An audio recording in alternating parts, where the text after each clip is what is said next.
내가 고생한 거 잘 알지도 못하는 자식이 잘해주겠어요? 남편이 잘해주겠어요? 잘해주지 못해. 내 마음에 맞게끔 잘해줄 수 있는 사람은 이 세상에 나 외에는 아무도 없어요. 나 외에는.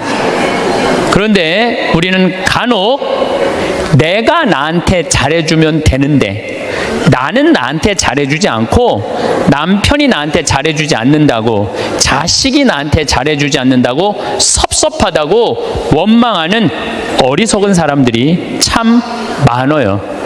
여러분들 이렇게 살아오면서 내가 사글세, 월세, 전세, 그나마 뭐 아파트 20평, 30평 이렇게 살 때까지 정말 알뜰살뜰 아끼면서 절약한 거 자식이 알 것 같아요?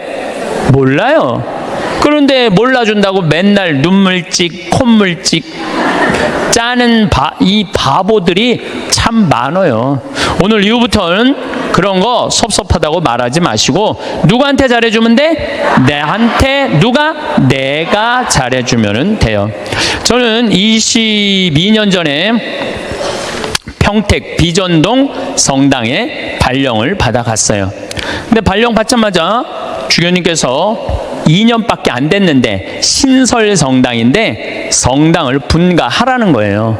뭐 우리 신부들이야 주교님이 명령을 내리면은 바로 해야죠. 그래서 진사리라는 곳에, 진사리는 어디냐면 평택 안성 인터체인지 바로 옆이 진사리예요. 거기서 이제 교우는 200명밖에 안 되는데 분가, 우리 성당은 3,500명 정도 있었는데 그중 200명을 떼어서 분가를 하라는 거예요. 근데 그 교우들은 이 좋은 성당 놔두고 우리가 거울 나가느냐고 다 설득하고, 또 땅을 보니까 3,200평, 그 평택 평야가 쫙 내려다 보이는 맨 꼭대기에 3,200평 땅이 나왔더라고요. 3,200평이면은 2,000평이 초등학교, 운동장, 건물 다 들어가는 게 2,000평이야, 법적으로. 그러니까 초등학교 딱 보면 다 2,000평이에요. 그거 한 배 반만한 땅이 나왔어요. 16만 원에, 22년 전에. 근데 뭐 신설성당에 뭐 돈이 어디 있어요. 그래갖고 이렇게 끌어모으고 저렇게 끌어모았는데도 돈이 2억이 부족하더라고. 그래서 내가 모시던 보좌 신부 때 모시던 본당 신부한테 전화를 드렸어요. 신부님, 성당을 분가하라는 명령을 받았는데 땅을 살라고 그러는데 마음에 드는 땅이 나왔는데 2억이 부족하다. 2억을 좀 꿔줬으면 좋겠다. 이 신부님이요, 단 1초도 주저하지 않으시고 내가 꿔줄게, 내일 와, 딱 그러시더라고요. 네. 내가 또 인간관계가 좋거든요. 그래서 이제 가갖고 다음날 31살, 32살에 22년 전이니까 2억을 이렇게 안주머니에 넣고 오는데 정말로 심장이 부들부들 하더라고요. 그래갖고 이제 갖고 와서 그 땅 계약을 다 했는데 상임위원들이 사기당했다는 거예요. 거기에 뭐 건물도 질 수 없고 신부님 사기당했다고 새벽 2시까지 막 뭐라고 그러더라고요. 참 답답하더라고요. 네. 근데 이제 내가 다 알아보고 조사해 본 결과 사기당한 게 아니다. 이렇게 저렇게 얘기를 하고, 어쨌든 이제 그 마음고생을 다 하면서 땅을 다 샀어. 반대를 무릅쓰고. 그리고 1년이 지났는데 땅값이 16만 원짜리가 35만 원으로 뛴 거예요. 1년이 지났는데 그래서 그 중에 800평을 팔아서 나한테 돈 꿔준 우리 김창님, 이제 돌아가셨죠. 김창님 필리포 신부님한테 2억을 돌려줬어요. 그러니까 2,400평이 남았는데 거의 돈 한 푼 없이 그냥 산 거야. 그런데 지금은 거기에 아파트가 다 들어왔어. 아파트가 다 들어왔는데 2,400평이니까 주차 걱정을 해. 좁은 공원, 그냥 그 동네에 공원이 생긴 거. 그래서 무슨 뭐 들은 얘기로, 내가 들은 얘기니까 뭐 카페를 차려갖고 얼마나 근사하게 지냈는지 모른다는 얘기를 들었어요. 그런데 내가 그렇게 마음고생하고 성당터 마련한 거 아무도 몰라.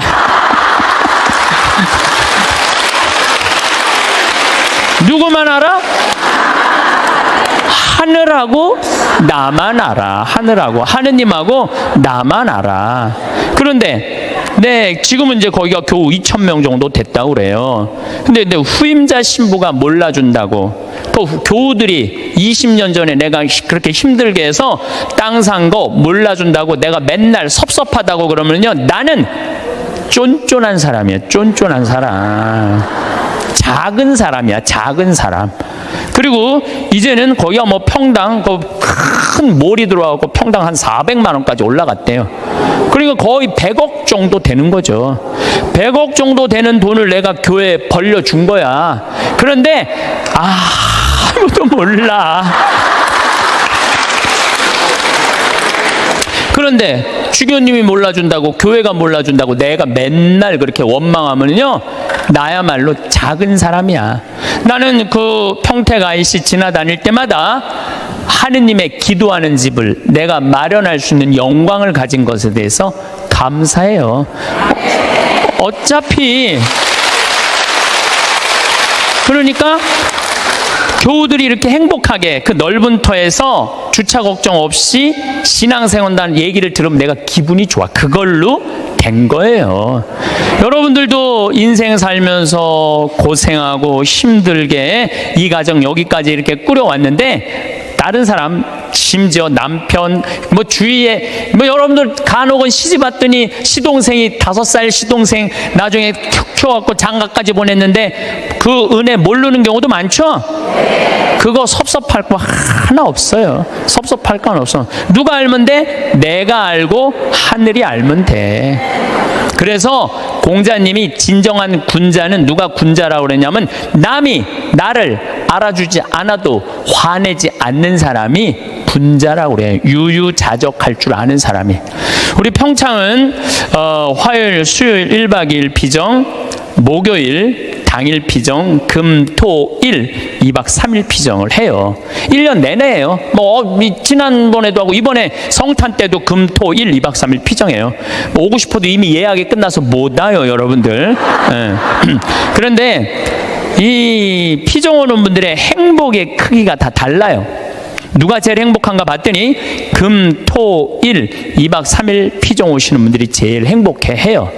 왜 행복한가 봤더니 밥을 무려 6끼를 하는.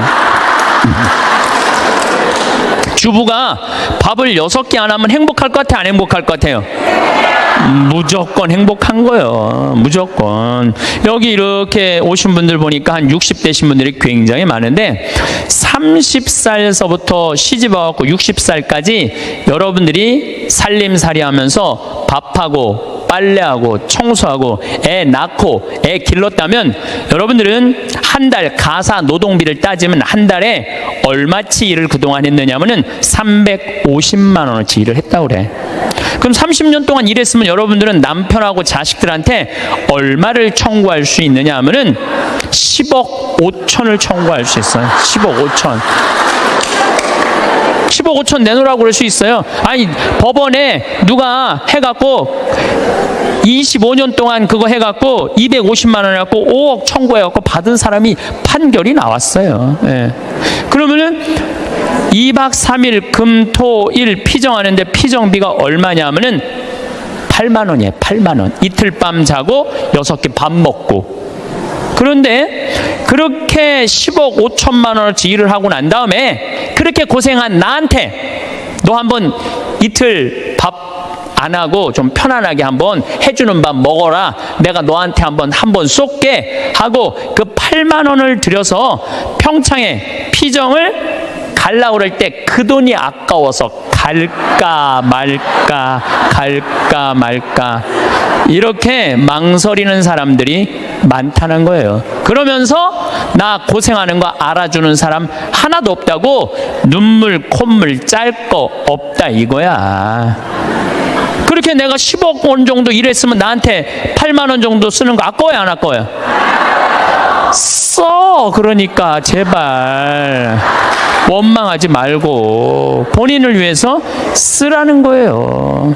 그리고 그 1박 2일 당일 금토일 피정 오시는 분들 중에 누가 제일 럭셔리한가 봤더니 금, 토, 일, 2박 3일 오시는 분들이 제일 럭셔리해요. 왜 럭셔리한가 봤더니 설거지를 안 하잖아. 밥 먹고 우리 잠비아에서 온 커피가 있어요. 그 커피 뽑아서 강 내려다보는 데크에 앉아갖고 우아하게 그러니까 그 2박 3일 동안 피정 오시는 분들 이번에도 뭐 이 추운 12월 달에 왔는데도 나한테 이런 말을 해요. 신부님 너무 행복해요. 해준 게 아무것도 없는데 내가. 왜냐하면은 우리 또 생태마을에서 요즘 우리가 시래기 말라갖고 시래기하고 된장국 끓여 우리 뭐 배추 무 얼마나 맛있어요. 그 자연 정말로 유기농 식단으로 해주니까 요즘은 또 호박 싹 이렇게 했는데 너무너무 맛있더라고. 지금도 이제 주일날 나가면은 월요일, 화요일, 수요일 이럴 때는 요즘은 내가 이렇게 대림식이라고 강의 나오면은 그 손님을 안 받아요. 근데 지금 6분이 와 있는데 강의를 온다 그러더니 일주일 있겠다는 거. 나한테 오늘 와서 막 신부님 여기 있고 싶다는 거. 아니 강의도 없고 텔레비도 없고 뭐가 좋아서 여기 계속 있겠다 그러니까 팝이 너무 맛있다는 거야. 팝이. 야, 주부한테는 이것만 해도 충분히 행복하구나. 그런 생각이 들더라고요. 저는 이제 여주에 평창은 15,000평인데 여주는 15만 평이에요. 거기에는 수영장도 있고 그림 그리는 데도 있고 도자기 만드는 데도 있고 다 있어요. 거기 피정 이제 우리 교우들 받을 거예요. 거기 600명이야. 지금은 200명이라 1년 기다려도 못 오는 분들 많아. 2년 기다리면서도 못 오는 분들이 많아요. 근데 그런 교우들이 좀 안타까워갖고 여주에 피정집을 지금 준비하고 있어요. 근데 거기는 피정 1박 2일, 2박 3일 이런 거 안 해요.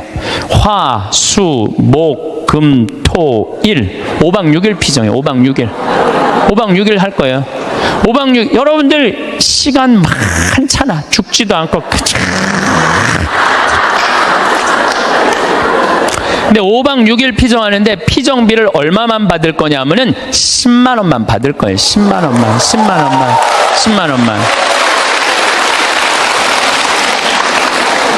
밥을 무려 18끼를 안 하는데 10만 원만 받을 거예요.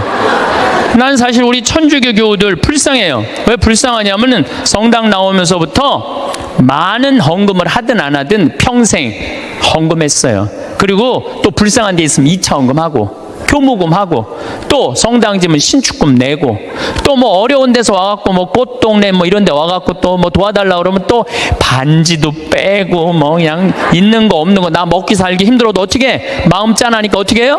또 내잖아요. 그런데 그렇게 20년 30년 신앙생활 했는데 정작 내가 외롭고 힘들 때 어디 가서 좀 위로받고 싶은데 그럴 데가 없어요. 별로. 우리 한국 천주교 교회는. 그러니까 교우들한테 받기만 했지 주지를 않아.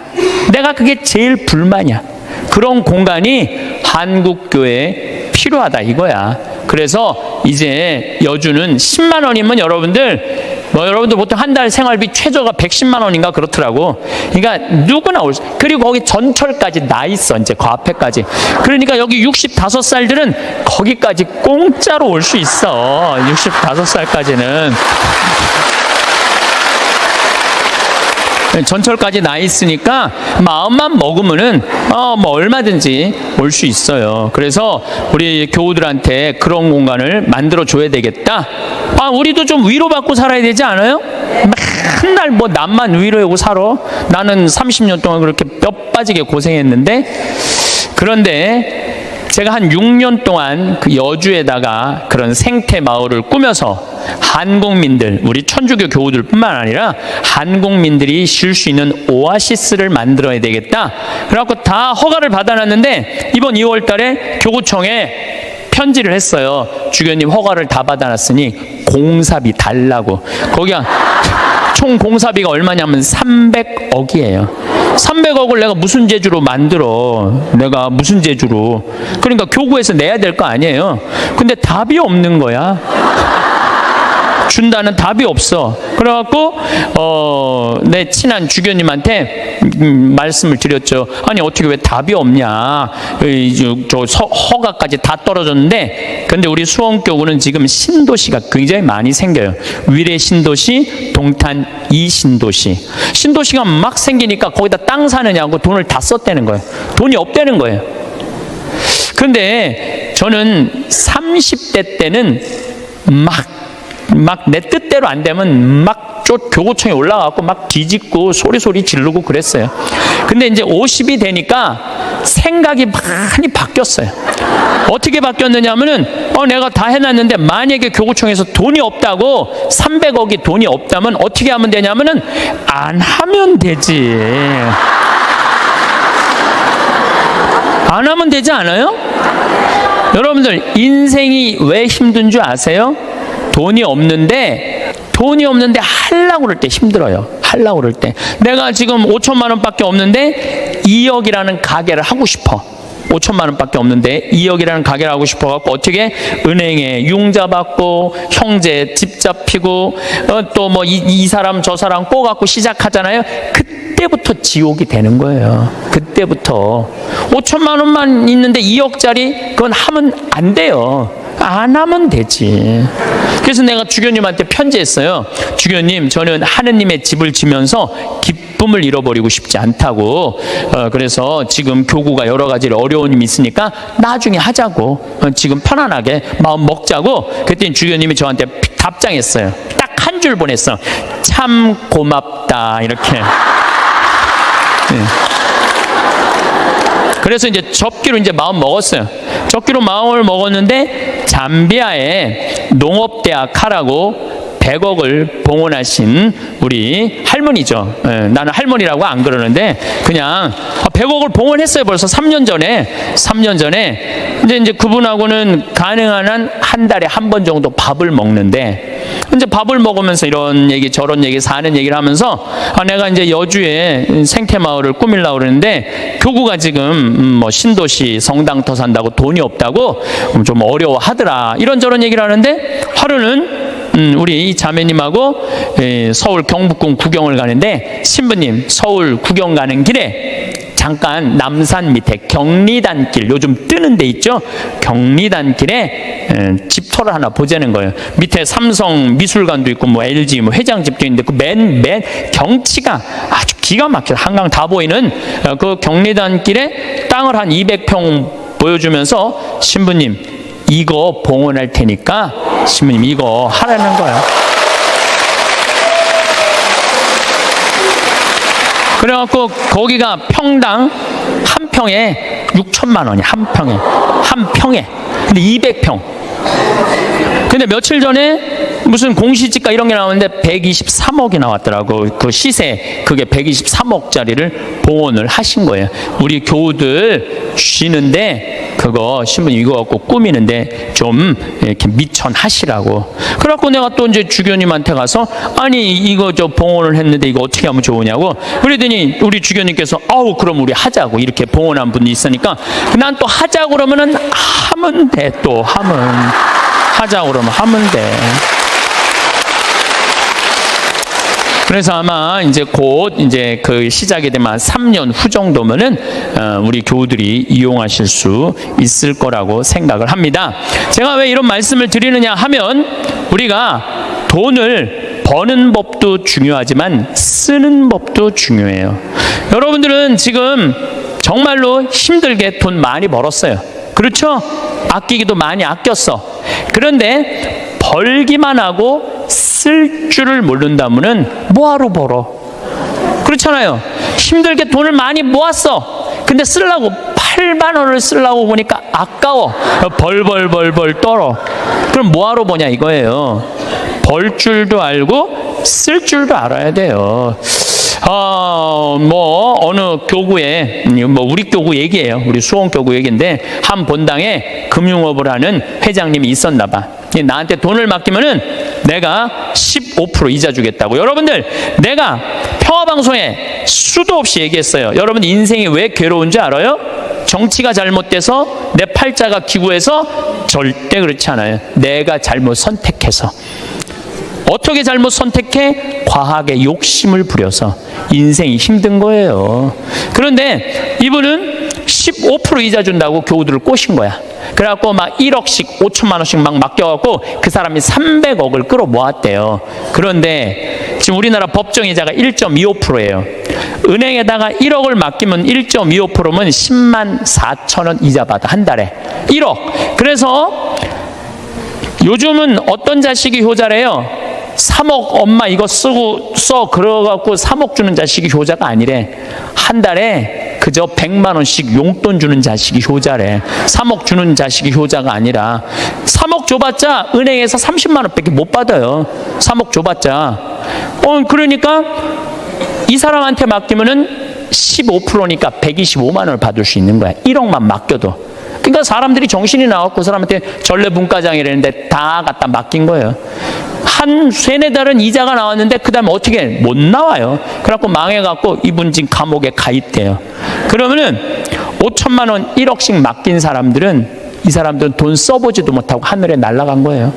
허공에 날아간 거예요. 그렇지 않아요? 그러면은 15% 이자 주겠다고 꼬신 이 전래분과장이 나빠요? 15% 이자 받아먹겠다고 맡긴 사람이 나빠요? 둘 다 나빠. 둘 다. 여러분들 오늘 이후부터 경제성장이 2% 이상 안 되면은 2% 이자 주는 데 없어요. 경제성장이 3% 되면은 3% 이자야. 경제성장이 3%인데 5% 이자 준다 그러면 이건 의심해 봐야 돼요. 근데 경제성장이 3%인데 10% 이자 이율이 나온다? 이건 100% 사기라고 보면 돼. 15% 이자 준다? 150% 사기라고 생각하면 돼. 근데 이 어리석은 많은 분들이 5천만 원 1억을 갖다 맡긴 거야. 내 이 강의를 듣고 어떤 분이 생태마을에 전화했어요. 신부님 안 그래도 사기 당한 분이래. 안 그래도 상처 입었는데 신부 왜 전국에 창피하게 그 얘기를 하느냐고, 하지 말라고. 그래 전화가 왔어.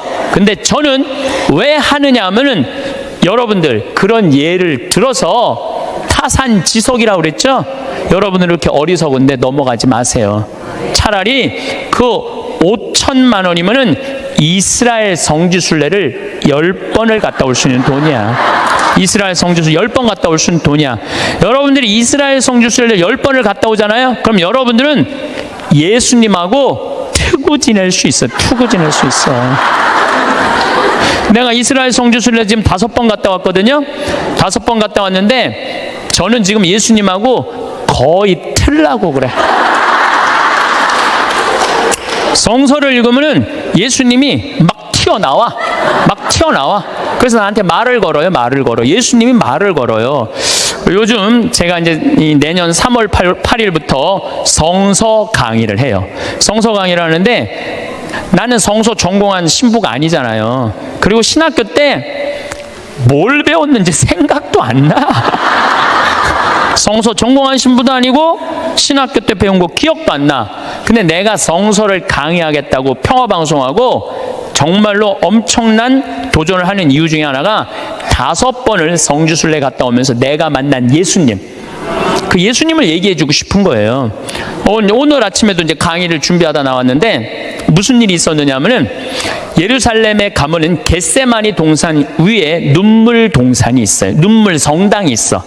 거기서 눈물 성당에서 우리 올해 2월 달에 우리 교우들 200명이 겟세마니 동산으로 내려가고 있는데 내가 맨 나중에 가고 있는데 거기서 아라바이가 예루살렘 성전 그 지도 그 1달러에 사라고 계속 맡기는 거예요, 나한테. 그래서 내가 됐다고 그랬는데 나 혼자 지금 맨 뒤에 가고 있는데 이 친구가 뒤에서 내 뒤로 꼬집더라고요. 이 목덜미를 꼬집어. 얼마나 기분 나빴는지 몰라. 꼬집고 내 뒤통수를 치는 거예요. 아라바이가 얼마나 기분 나빴는지 몰라요. 그래도 내가 천주교 신부인데, 천주교 신부인데 너무너무 화가 났는데 나 혼자고 거긴 물건 파는 애들 천지인데 걔하고 어떻게 싸워요.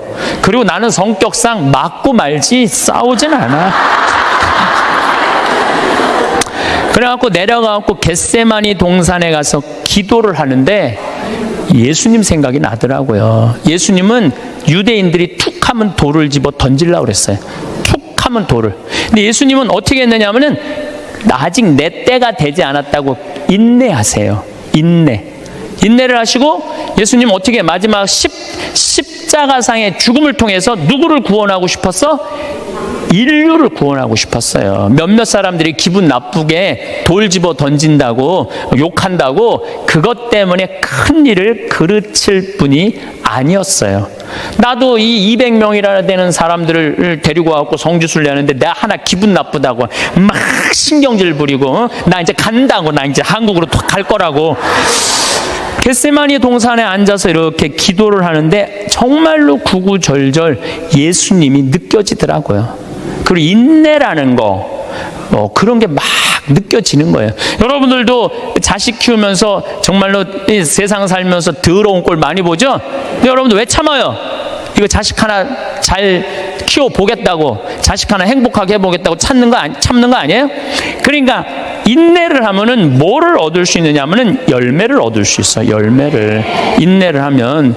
근데 내가 만약에 이스라엘 성지순례 안 갔다 왔으면 이런 묵상 나 죽었다 깨어나도 못해. 근데 만약에 여러분들이 5천만 원을 가지고 이스라엘 성지순례 10번만 갔다 오면 여러분 예수님하고 투구 지낼 수 있다니까. 근데 15% 이자 받아보겠다고 홀딱 맡겨갖고 써보지도 못하고 돈 날리면은 이분들 이렇게 얘기합니다. 내가 성당 나가봤더니 믿을 놈 한 놈 없더라. 하느님이 있긴 어디 있느냐. 사기나 치는 사람들 모임인데, 그리고 이 사람 어떻게 하냐면은 냉담해요. 그러면은 돈 잃어버리고 하느님 잃어버리고 사람 잃어버리고. 이게 왜 그런 줄 알아요? 자기 욕심 때문에 그러는 거예요. 자기 욕심 때문에. 그리고 돈을 버는 법은 배웠는데 쓰는 법을 못 배운 사람이에요. 돈을 버는 법은 배웠는데 어떻게 써야지 의미 있고 행복하게 쓰는지 모르는 사람들이 내가 보기엔 대한민국에서 천지야. 돈 쓸 줄 모르는 사람들이. 작년에 내가 잠비아 봉사활동을 80명의 교우들하고 갔다 왔어요. 갔다 왔는데 정글에를 잠깐 들어갈 일이 있었는데 병원이 있는데, 병원이 있으면 간호대학에 같이 있어야 된대요. 근데 수녀님이 간호대학을 짓다가 돈이 없어서 수도를 해버린 거야. 돈이 없어서. 내가 그걸 보는데 마음이 짠하더라고요. 근데 마침 제가 작년에 잠비아는 비행기표 아껴본다고 이 아디스 아바바 이 이디오피아를 통해서 걸리 들어갔었어요. 근데 아디스 아바바 공항에서 내 옷가방을 다 잃어버렸어요. 그래갖고 양복 3벌, 4벌 중에 입은 거 하나 빼고는 3벌이 다 없어져 버렸어. 그런데 그 전주 연중 제15주 복음이 뭐였느냐면은 너희들은 선교 떠날 때 옷을 1벌 이상 갖고 다니지 말아라. 1벌 이상 갖고 다니지 말아라. 식량자루나 돈주머니도 갖고 다니지 말아라. 근데 예수님이 거기다 신발은 신고 가라고 또 써있어. 성서에. 참 신발은 신고 가라 그랬거든요. 근데 나는 잠비아 미국 강의 다닌다고 옷을 4벌, 양복을 4벌. 내가 너무너무 부끄러웠어, 내 자신한테. 그래서 저는요 지금도 양복을 한 달에 1벌만 입어요. 안 갈아입어 이제. 안 갈아입어. 작년에 내가 그 배운 깨달음으로 안 갈아입어. 너무 좋더라고. 한 달에 1벌만 입고 다니니까 참 좋더라고요. 그런데 문제는 한국에 딱 돌아왔는데 내가 양복만 많은 게 아니야. 내 통장을 보니까 책 팔은 인세가 2억이 들어와 있는 것. 2억. 내 통장에. 나 돈 막 하는 사람이에요. 근데 내가 그 돈이 뭐가 필요해? 마누라가 있어? 자식이 있어. 그래서 수녀님한테 전화했어요. 잠비아로. 수녀님, 내가 간호대학 져둘 테니까 간호대학 마저 지라고. 그래갖고 돈을 막 작년에 보냈어요. 계속 2천만 원, 5천만 원씩 계속.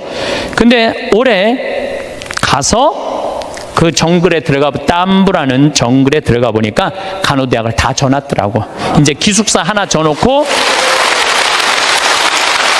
기숙사를 하나 져놓고 기숙사를 2개만 이제 더 지면 완전히 끝나. 이제 돈을 좀만 더 보내면 돼. 근데 우리 직원들이 그걸 보더니 한국에선 감이 없다가 내가 돈을 보내갖고 대학을 져놓으니까 나를 혼내는 거예요.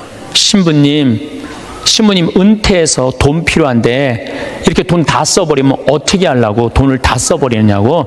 신부님 은퇴하면은 맛있는 것도 먹고 여행도 다니려면 돈이 필요한데 지금 다 써버리면 어떻게. 지금이야 신부님 강의도 다니고 강사료도 많고 인세도 많고 그래갖고 지금이야 뭐 막 부족한 게 없지만 은퇴하면 필요한 게 돈이라고. 신부님 앞으로 돈 모으라고 막 나를 혼내더라고요. 근데 저는 이런 생각이 들어요. 만약에 내가 은퇴해갖고 돈이 없으면 나는 어떻게 할 거냐면은 사제관에 가만히 앉아 있을 거야. 돈 없는데 어떻게 가만히 앉아 있어야지. 그런데 우리가 이걸 생각해야 돼요. 내가 20년 후에 살아있을지 죽어있을지 어떻게 알아? 그렇지 않아요? 20년에 살아있을지 죽어있을지 어떻게 알아? 그런데 20년 후에 쓰려고 지금 의미 있고 재미있고 신나는 일이 있는데 지금 안 쓰고 이 신나는 이 젊은 나이에 20년 동안 지금 가만히 있긴 싫어요. 지금은 마음껏 다니고 의미 있는 일도 하고 재밌는 것도 하고 맛있는 것도 사 먹고 여행도 다니고 지금 신나게 할 거야. 그리고 70살이 넘어가고 돈이 없으면 가만히 있으면 되지. 없으면 없는 대로 살면 되지. 그렇지 않아요? 있으면 있는 대로 살고. 오늘 성채 미사 때 성채 모자랐잖아요. 많이 모자랐어요. 오늘 성채 뭐 이렇게 많이 왔어. 성채가 모자랄 정도로 많이 왔는데 어떻게 했느냐면은 마지막에 성채를 4등분해서 다 했어요. 없으면 쪼개서 쓰고 나눠서 써도 다 살아. 그런데 지금 여러분들 나중에 쓰려고 늙어서 쓰려고 지금 아무것도 안 해서는 안 돼요. 지금 하세요. 뭐든지 지금 하세요. 그리고 다 하고 즐겁게 살았어. 행복하게 살았어. 그런데 70살에 주머니에 돈 없으면 어떻게 하면 돼? 가만히 있으면 돼. 70살에 돈 없으면 가만히 있으면 돼. 많은 분들이 우리 생태마을에 지금도 이제 짬짬이 암 환자들이 많이 와요. 내가 그분들하고 이렇게 상담을 해보면은요, 60살 될 때까지 한 번도 노른 적 없는 사람들 많아요. 60살 될 때까지 여행 한 번도 간 적 없는 사람 많아요. 60살 될 때까지 뽐나게 옷 한 번 사입어 본 적이 없는 사람들 많아요. 60살까지 뭐만 해? 돈만 버는 거예요. 자식 키우고. 근데 떨커덕 암이 걸려. 지금도 한 번 와 계세요. 떨커덕 암이 걸린 거야. 떨커덕 암이 걸리면은 이분들 나한테 공통적으로 하는 얘기가 있어요. 신부님, 나는 억울해서 못 죽어요. 난 이제까지 뭐만 했어? 고생만 했어요. 어떻게 하면 좋아요, 신부님? 이러는 분들이 너무 많아요. 여기 계신 여러분들도 나중에 하려고 그러지 말고 언제? 지금 하세요. 저 청국장 가루도 나중에 사 먹지 말고 언제 사 먹어? 지금 사 먹어. 지금. 그게 훨씬 건강하고 좋은 거예요. 네. 여러분들 이 여행 많이 다녀보셨죠? 만약에 유럽 여행 가신 분들 아마 유럽 여행은 일생 한 번 가보는 거예요. 일생 한 번 가보는 여행이야. 한 400만 원 들여갖고 한 번 가보는데 비행기 타고 럭셔리하게 파리에 도착했어. 도착을 했는데 딱 버스에 타니까 가이드가 딱 나타나더니 이렇게 말합니다. 이제 뭐 집에 들어가고 호텔에 들어가고 물은 어떻게 쓰고 뭐 이런 거 여러 가지 얘기를 해요. 그러다가 갑자기 이런 말을 해요. 그런데 여행 다니면서는 팁이 중요하다고. 이렇게 여행 가방 올려다 주는 그 포토한테 1달러 주시고 호텔에서 나올 때 그 호텔 침대에다가 1달러 내려놓고 나오시라고. 그럼 이때부터 갑자기 머리가 복잡해지는 거야. 1달러? 생각지도 않은 돈이야. 이거 생각지도 않은 돈이야. 그게 아깝기 시작한 거야. 그런데 400만 원을 들여서 일생 한 번 간 여행이에요. 그러면 1달러 10일 2달러씩 줘봐. 20달러 2만 원이야. 그 줄 때 기분 좋게 줄 수 있는 거야. 그런데 이제 딱 버스에서 내리니까 아니나 달라 막 벨보이들이 막 와갖고 가방을 막 들고 갈라 그래.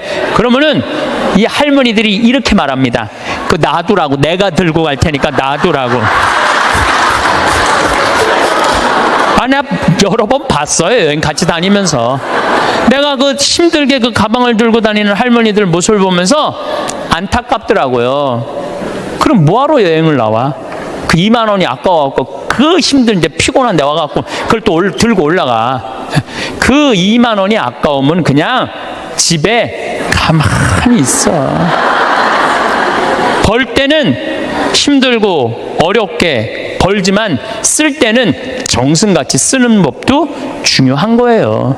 저는 요즘 이렇게 여행 다니면은요, 뭐 2달러, 3달러, 5달러도 내려놓고 와요. 호텔에다가. 왜냐? 그거 다 이민자들이야. 거기 청소하는 사람들. 힘들게 그거 갖고 먹고 사는 사람들이야. 그러면 길 가는 사람도 내가 5천 원, 만 원, 일생, 1년에 여러분들 어려운 사람들 얼마나 만나요? 만나는 일이 1년에 한두 번도 안 돼. 그럼 그런 사람들한테 한번 나도 여행 내가 400만 원어치 쓰면 40만 원 어려운 사람한테 내놔야 될 거 아니야. 그 일환 중에 하나가 그 어려운 사람들한테 팁 주는 거예요. 근데 그게 아까워갖고 내가 들고 갈 테니까 아까운 거지. 아까운 거예요. 그래서 여러분들 자신한테 쓸 줄 알아야 돼. 자신한테. 저는 지난 여름에 LA에 우리 청국장 이제 회사를 설립을 했어요. 거기도 뭐 다 세금 문제 때문에 다 회사를 설립을 해야 돼. 그 뭐 미국에도 세금 내고 한국에도 다 세금 내고 그래야 되니까 회사를 설립을 하러 갔는데 내가 하여튼 나하고 노는 친구들이 있어. 남자들인데 한 5명 정도 되는데 나만 가면 하여튼 회사를 다 때려치고 나하고 놀라고 아주 그런 친구들이 있어. 아주 친하죠. 근데 그 친구 중에 하나가 식당을 운영하는데 근사한 식당을 운영해요. 한 번 먹으면 막 100달러, 10만 원, 20만 원. 그리고 와인도 딱 맡겨놓는. 그 한국 사람들은 거의 안 가고 미국 사람들이 와서 그 홀에다가 뭐 술 먹고 춤도 추고 막 이러는 그런 아주 근사한 식당이에요. 근데 그 친구가 나를 식사를 대접하고 싶다고 몇 번 그러는데 내가 또 그렇게 비싼 식당에 갈 수 있어요? 안 간다고 그랬더니 그럼 우리 집에 모시겠다고. 집으로 갔어요. 집에 갔는데 그 친구 부부 다 뭐 손님 한 12명을 초대를 했는데 내가 주인공으로 간 거 아니에요. 근데 자기 식당에 주방장을 데리고 왔더라고. 근데 음식이 나오는데 기가 막히는 뭐 음식들이 나오는 거 무슨 뭐 해갖고 정말 처음 본 음식, 비싼 음식들이 나오더라고요. 그런데 그 니콜라스라는 친구가 신부님이 특별히 오셨으니까 와인을 한 병 따겠다는 거예요. 근데 와인을 뭐 그냥 2만 원, 3만 원짜리가 아니라 600만 원짜리 와인을 따는 거예요. 600만 원짜리 와인을. 나도 처음 봤어요. 그 비싸다 말로만 들었지. 1995년 보르도산이야. 1995년이 굉장히 가물었었어요. 그래갖고 북한 주민들 다 굶어 죽었을 때야. 근데 와인은 최고가 나온 거예요. 그걸 했는데 한 잔에 50만 원이 한 잔에. 먹는데 막 벌벌 떨리더라고. 한 잔에 50만 원인데.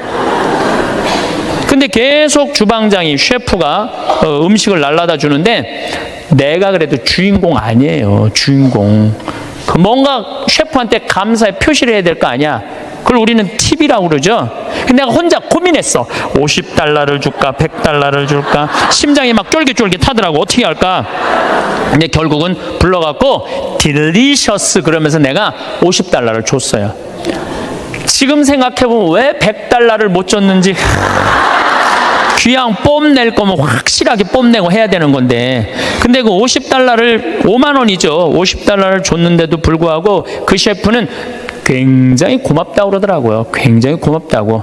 근데 만약에 여러분들 그게 한 1,000만 원어치 넘는 식사였는데 내가 그걸 얻어먹고 돈 한 푼 안 내고 팁 하나 안 내고 그냥 가면은요 그분들 모르긴 해도 내 귀에다 대고 이랬을 거야. 아유 정말 멋대가리 하나 없는 신부라고. 에? 그렇지 않겠어요? 그렇게 멋있게 했으면 그 주방 그 직원 데려다 했으면 줄 알아야지. 이건 비단 나한테뿐만 아니라 여러분들도 마찬가지야. 여러분들 인생을 살면서요 버는 것도 중요하지만 쓰는 것도 중요해. 쓸 때 확실하게 써. 근데 만약에 내가 돈이 부족해, 그러면은 가만히 있어. 여러분들 안 쓴다고 누가 뭐라고 그럴 사람 하나도 없어요. 근데 우리나라 사람들은 쓰는 것도 아니고 안 쓰는 것도 아니고 내는 것도 아니고 안 내는 것도 아니고 그냥 사는 게 좀 짜증이 나요. 그래서 쓸 땐 사도 바오로가 뭐라 그래? 난 귀하게도 살 줄 알고 천하게도 살 줄 안다고 그러잖아요. 돈 안 쓴다고 누가 뭐라 할 사람 하나도 없어. 근데 쓸 때는 멋있게 써. 이게 왜 이런 문제가 생겼냐면 내가 귀하다는 생각을 안 해서 그래요. 내가 귀하다는 생각. 나는 어쨌든 성당터 또 그 다음 성당도 2,400평 성당터 해갖고 지금 아주 공원 같은 성당 돼 있어요. 그러니까 나는 내가 수고한 거 누가 알아? 하늘이 알고 내가 알아. 그래서 나는 지난 12월 6일 날도 이선희 콘서트 갔다 왔어요. 누구 돈으로?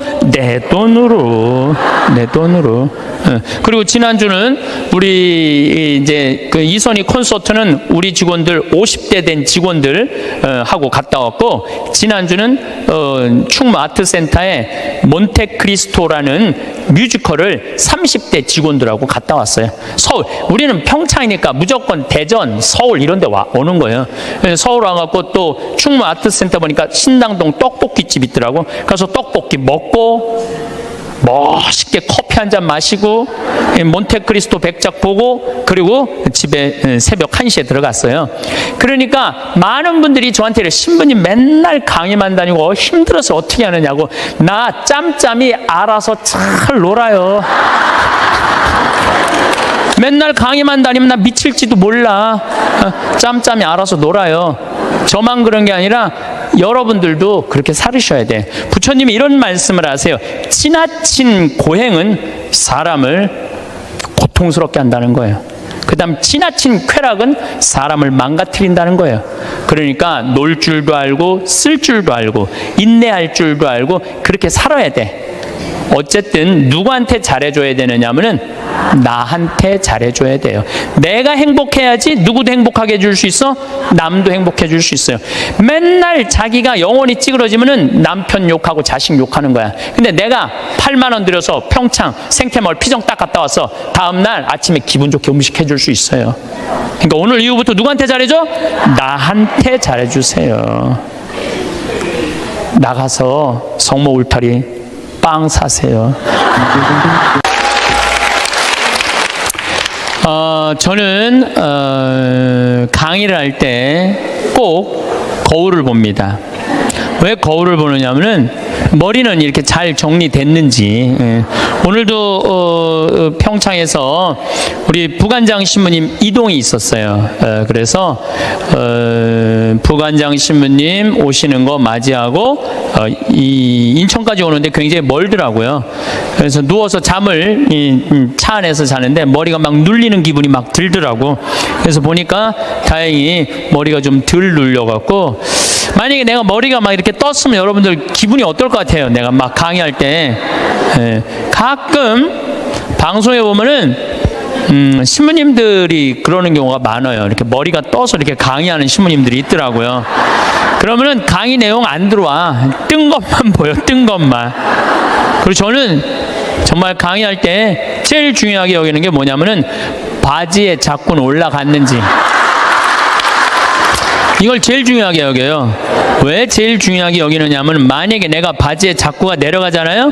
그럼 여러분들 눈은 여기 와 있어요. 눈은 여기 와 있어. 그리고 머리는 무슨 생각이냐면, 저 신부님 바지에 자꾸 내려갔네. 큰일 났네 저. 내 강의 하나도 귀에 안 들어와요. 무슨 얘기냐면은, 남 앞에 나설 때 내 자신을 점검하는 일은 아주 중요한 일이에요. 비단 저만 그런 게 아니죠. 여러분들도 마찬가지예요. 여러분들도 남 앞에 나설 때 거울 보세요, 안 보세요? 파마는 잘 유지됐는지, 얼굴에 이 분칠은 잘 곱게 잘 이렇게 잘 퍼져서 발랐는지 보시죠?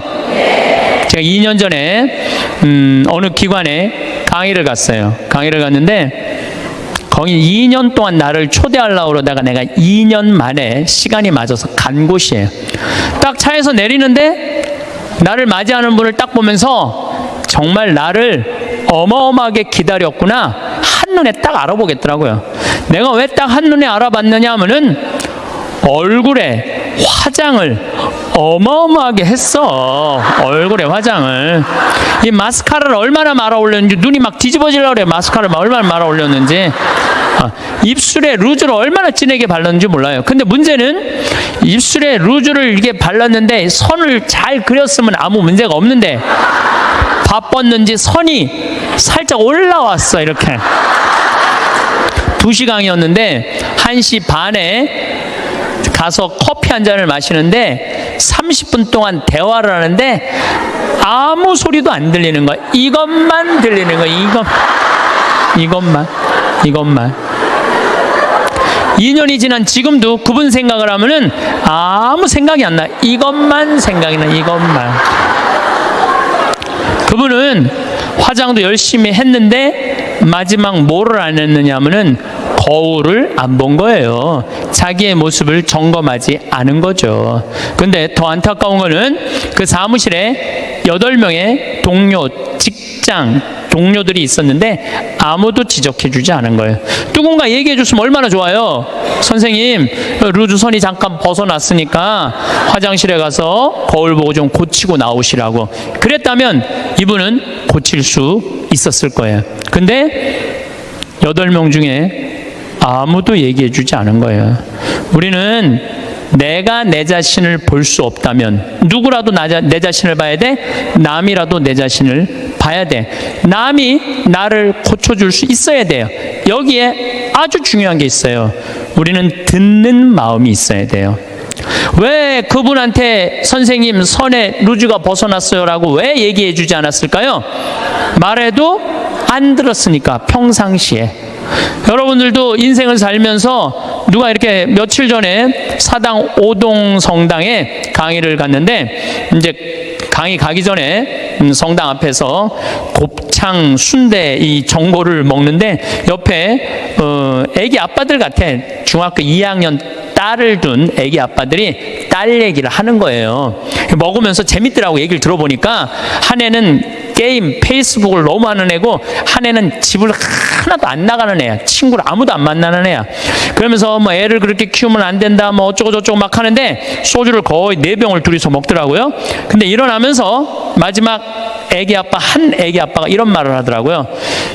너는 네 딸 네 방식대로 키워. 내 딸은 내가 알아서 키울 테니까. 그렇게 소주 2병을 먹어가면서 얘기했는데 안 듣는 거죠. 사람이요 안 들으면은요 고쳐질 수가 없어요. 그리고 중요한 건 나를 고쳐줄 수 있는 친구가 있느냐 없느냐예요. 여러분들은 내가 만약에 루즈가 이렇게 잘못 벗어났을 때 야 이리 와 너 루즈 벗어났어 하고 이렇게 고쳐줄 수 있는 친구 있어요 없어요?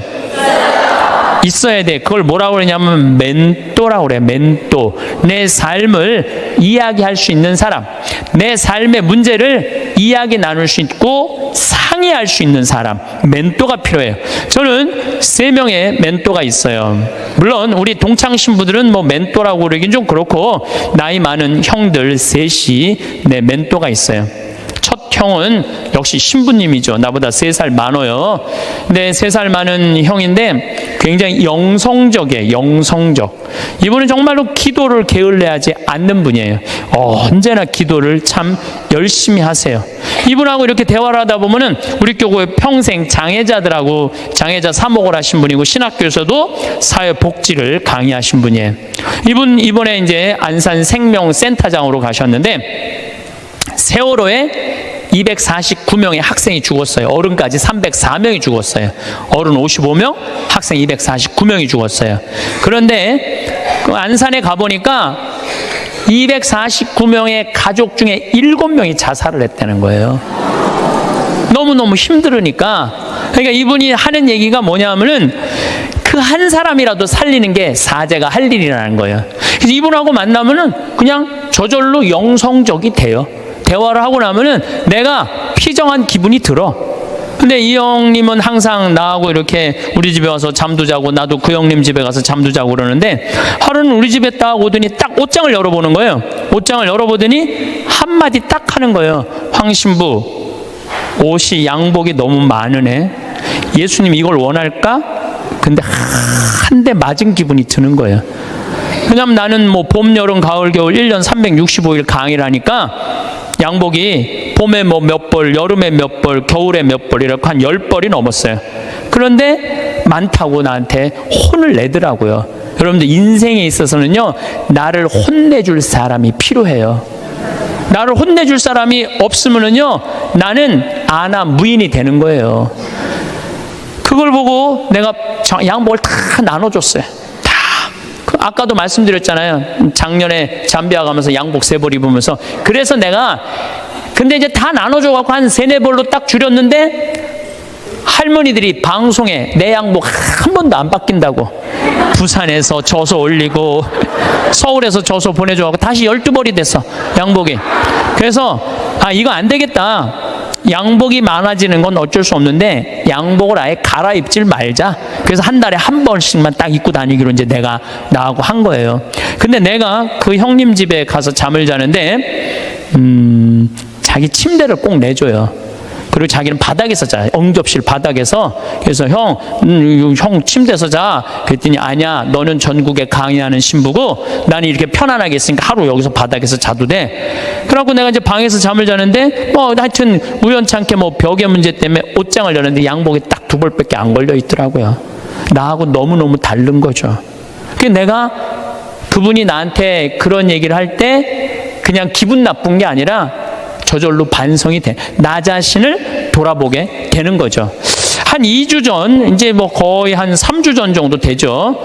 어떤 자매가, 나를 아주 끔찍히도 아끼는 자매가, 신부님, 평창 며칠 전에도 영하 15도까지 내려갔거든요. 보통 한 20도 내려가, 20도. 신부님 그 평창 추운데, 따뜻한 잠바 하나 신부님 위해서 샀다는 거예요.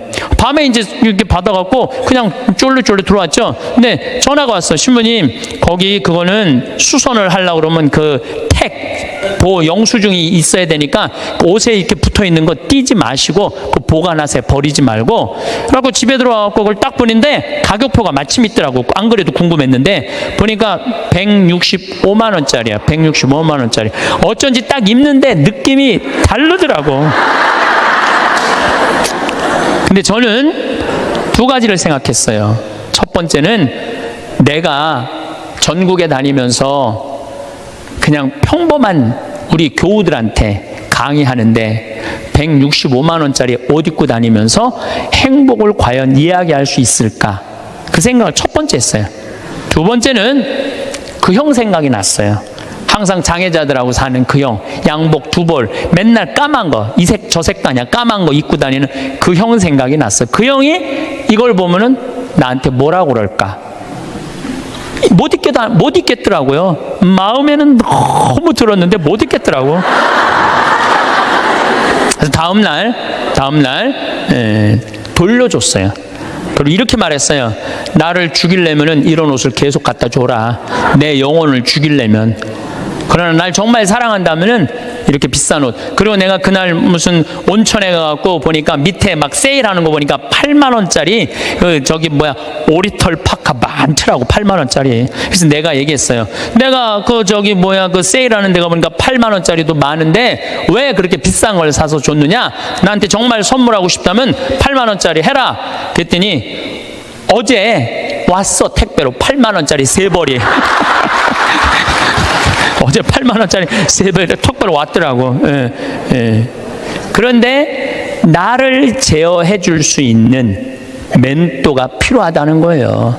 또 내 멘토 한 분이 계셔요. 그분은 나보다 4살 많은 형인데 이 형은 철학적인 신부예요.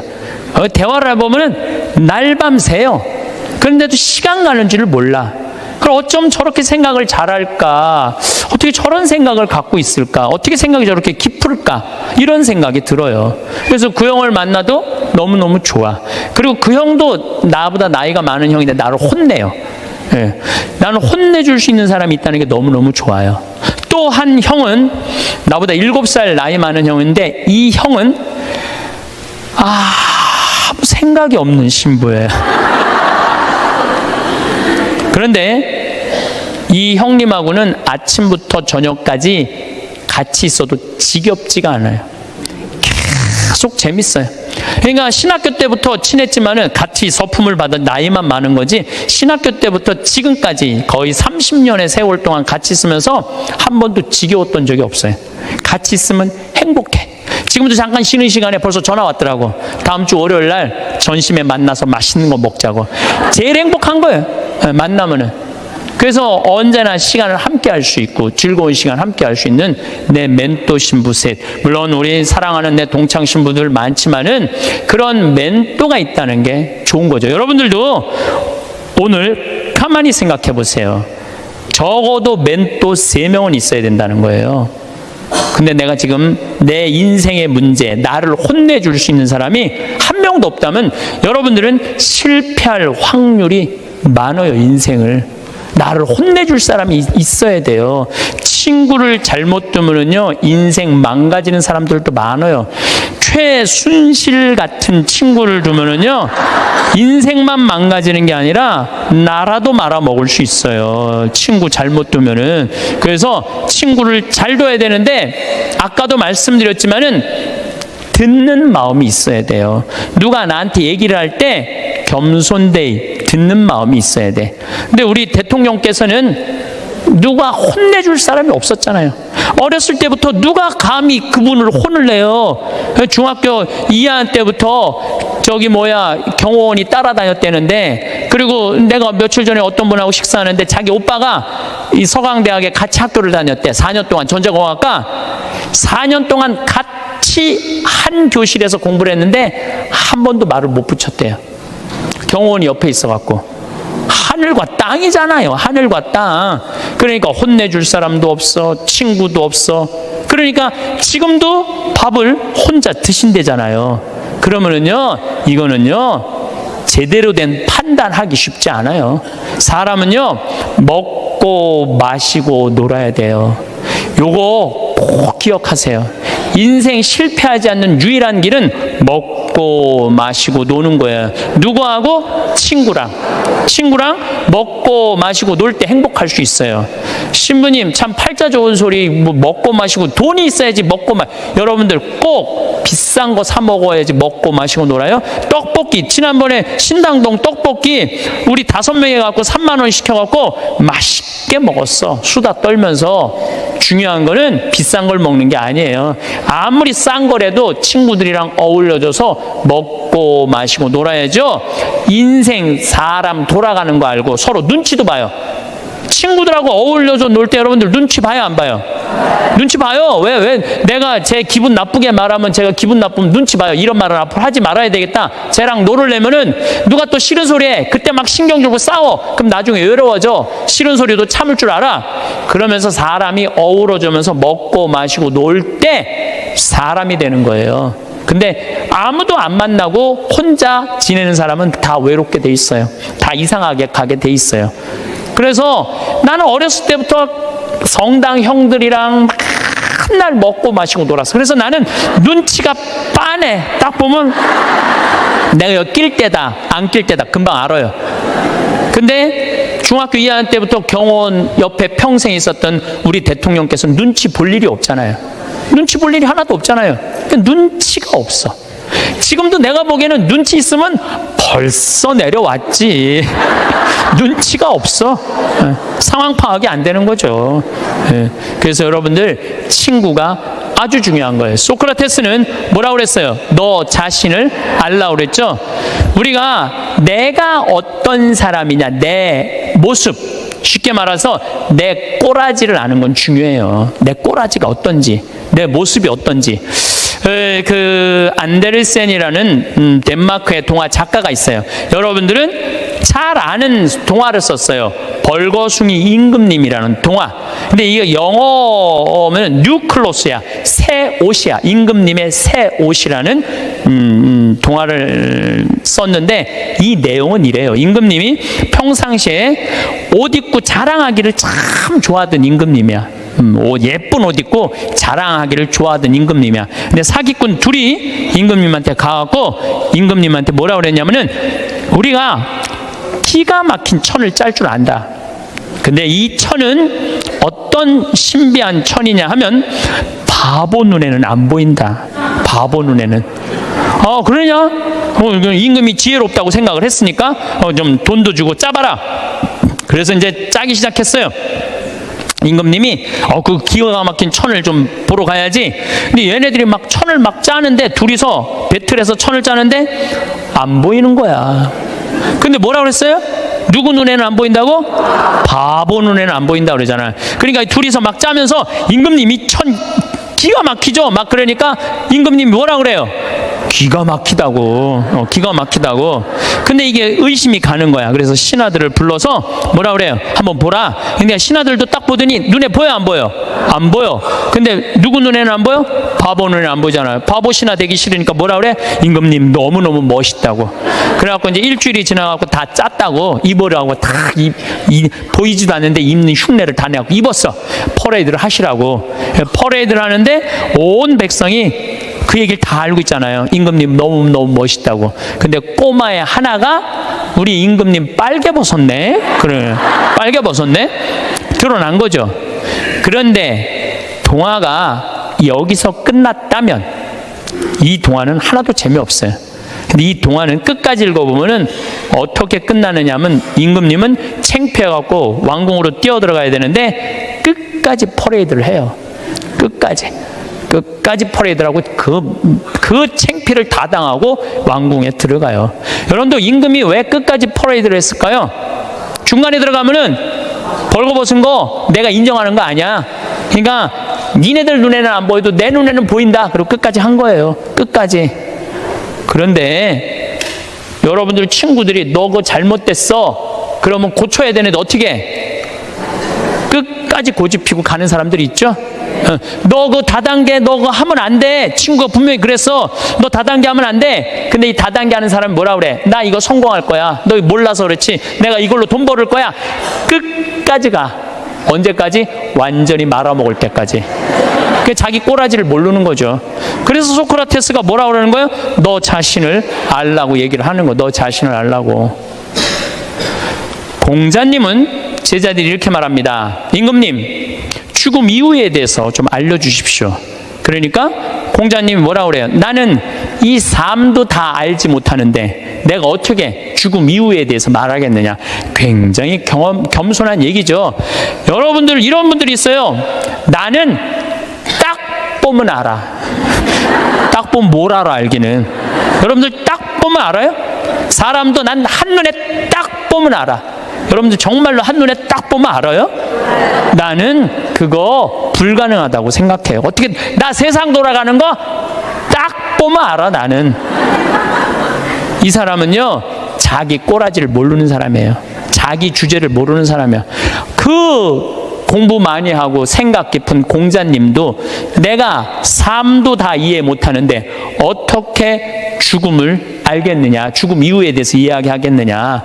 저나 여러분들이나 너무너무 우리가 모르는 게 많아요. 저는 가끔 나 이런 하느님이라면 안 믿어. 이런 하느님이라면 나 성당 안 나가. 이런 하느님이라면 나 종교 안 가질 거야. 그리고 아주 웃기지도 않는 걸로 하느님을 평가하는 사람들이 많아요. 하느님이 온 우주의 하느님인데 정말로 삼라 만상을 주관하시는 하느님인데 지가 딱 보면 알아? 하느님에 대해서? 이게 이미 겸손에서 벗어난 거예요. 하느님에 대해서 어떻게 딱 보면 알아? 이렇게 한 가지로. 많은 분들이 저한테 이렇게 해요. 아, 신부님, 하느님이 계시다면 왜 이런 일이 벌어져요? 라고 물어보는 사람들 참 많아요. 여러분들도 그렇게 막 덤비고 따질 게 있잖아요. 하느님이 계시다면 왜 이런 일이 벌어지느냐고 나한테 물어보면 저는 뭐라고 대답할 것 같아요? 나도 그게 너무 궁금하다고. 나도 모르는 거 너무 많아. 나도 모르고 너도 모르는 거야. 그러니까 우리는 뭐 할 필요가 있어? 겸손해야 돼요. 자기 자신을 들여다보려면은, 교만하면은 자기 자신을 들여다볼 수가 없어요. 또 부처님은 뭐라고 그러냐면 자기 자신이 누군 줄 아는 사람은 부처고 자기 자신이 누군지 모르는 사람은 중생이라고 그랬어요. 부처님도 결국은 가장 큰 숙제가 뭐예요? 자기 자신을 깨닫는 거야. 그게 각자 부처의 자기 자신을 깨닫는 일이 그렇게 어려운 일이에요. 그렇다면 여러분들은 여러분들 자신을 깨닫기 위해서 무슨 노력을 하나 이거예요. 무슨 노력을? 내가 나 자신이 누군지, 내가 어디로 가고 어떻게 살고 앞으로 어떻게 살아가야 되는지 이걸 알기 위해서 무슨 노력을 하고 있느냐 이거예요. 아무 노력도 안 한다면 우리는 지금 인생을 실패할 확률이 100년 만에 평균 연령이 80세야. 그러니까 100년 만에 몇 세가 늘어났느냐 하면은 33년이 늘어나는 거, 33년이. 그러니까 지금 우리 여기 할머니들 보통 보면은 제가 장례 미사에 보면은 대개 92살, 93살 이래요. 우리 여기 주방장 어머니도 얼마 전에 돌아가셨는데 96세 돌아왔어. 96세. 그러니까 요즘 70쯤 이렇게 돌아가면은 뭐라 그러냐면 아유 빨리 죽었네 그래요. 70쯤 죽으면. 그렇죠? 70쯤 죽으면 빨리 죽었네 그래요. 그러니까 여기 대부분의 분들이 여기 계신 분들 보면은 이 정말로 재수 없으면 100살까지 다 살 거예요. 여기 있는 분들은 100살까지. 예. 까메서 한번 소구조사를 한번 해봐야 되겠다. 나 지금 70 넘었다. 손 들어봐요. 70 넘었다. 70은 나이도 아니네 보니까. 80 넘었다 하면 손 들어. 80. 우리 할머니 80 넘었어요? 몇 살이세요? 81이요. 81? 이 할머니 여기까지 온 근력 보니까 105살까지 살게 생겼네. 네. 아니 81인데 이렇게 정정한데 근데 여러분들 천지가 그래요. 천지가. 우리가 2006년에 100살 넘은 사람이 몇 명이냐면 1960명이에요. 그러니까 거의 2000명 됐어요. 2007년에 몇 명? 4000명이에요. 4000명. 더블로 늘어나요. 더블로. 일본은 100살 넘은 사람이 3만 명이 넘어요. 3만 명이. 그러니까 옛날에는 연령이 어떻게 돼 있었느냐 하면은 애들이 많았고 어른이 조금이었어요. 그래갖고 뭐 애들은 굉장히 많은데 나를 가면 갈수록 저갖고 동네에서 60살 넘은 사람은 1명 내지 2명이야. 동네에서. 그러니까 60 환갑 넘었다 그러면 이렇게 지나가다도 환갑 넘은 할머니가 지나가면 절로 고개를 숙였단 말이에요. 어디 옛날에 할아버지 할머니 환갑 넘은 할아버지 할머니 지나가는데 담배를 펴요. 피다가도 얼른 끄지. 근데 지금은 이게 우리나라가 65세 이상이 500만 명이에요. 500만 명. 65세 이상이. 그러니까 도표를 그리면은 이래 60세가 훨씬 많아. 65세가. 미국은 3,300만 명. 65세 넘은 분들이. 또 이 일본은 2천만 명. 그러니까 존경을 하려고 해도 누굴 존경해? 이 수없이 많이 돌아다니는데 옛날에 하나 둘이어야지 존경을 해야지. 지금은 천지가 할머니 할아버지들인데 누굴 존경해? 누굴 존경해? 그냥 길에 채이는 게 할머니 할아버지인데 존경할 수가 없는 거예요.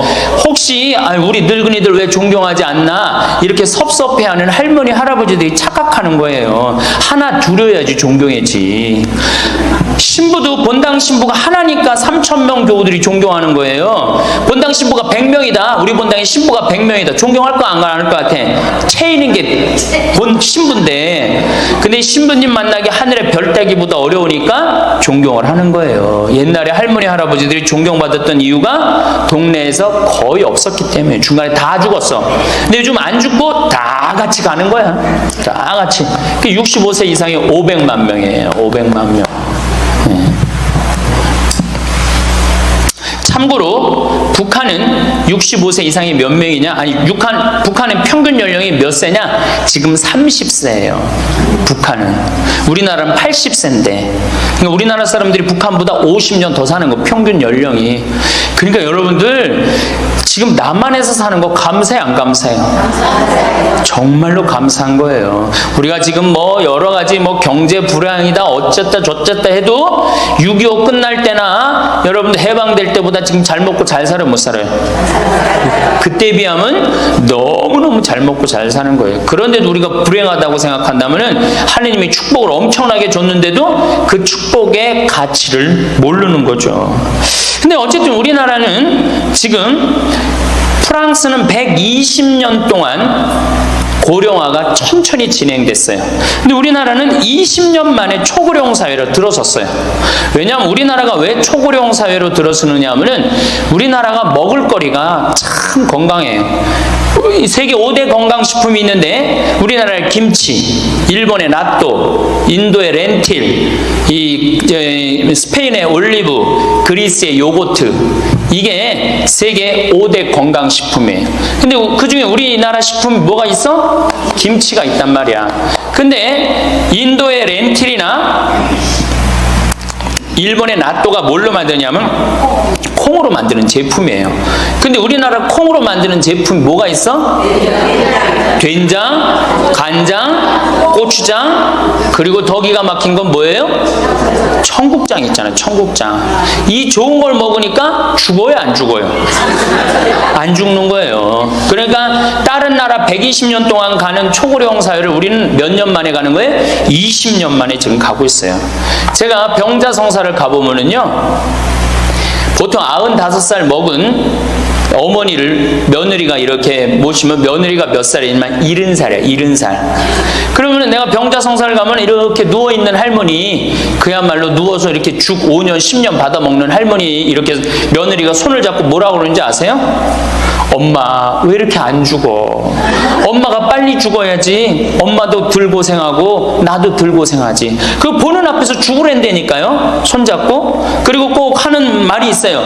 엄마가 빨리 죽어야지 우리 신부님도 그만 고생시키고. 병자성사 맨날 오니까 신부님 고생한다 이거지. 그러니까 살아있는 게 다 고생이라는 거지. 본인도 고생, 며느리도 고생, 병자성사 오는 신부님도 고생. 그러니까 늘 고생한다니까. 엄마 빨리 죽으라고 그러는 거예요. 공자님께서 2500년 전에 뭐라고 그랬냐면은 너희는 부모의 나이를 꼭 기억해두라 그랬어요. 부모가 살 날이 얼마 남지 않았으니까. 그래갖고 내가 그 얘기를 듣고 부모님 나이를 기억하다가요, 요즘은 60 넘어서 기억하기 시작했는데 요즘 포기했어요. 헷갈려. 몇 살인지 78인지 79인지 왔다 갔다 해요. 아마 내가 이렇게 많은 분들 지금 어머니 나이 몇 살이냐면 헷갈리는 사람들 많더라고요. 83인지 4인지 왔다 갔다 하는 거죠. 쉬다 지쳐서 포기하는 거예요. 제가 능평성당에 그 봉송체를 갔는데 이 할머니를 92살서부터 봉송체를 다녔는데 이 할머니 기억력이 기가 막혀요.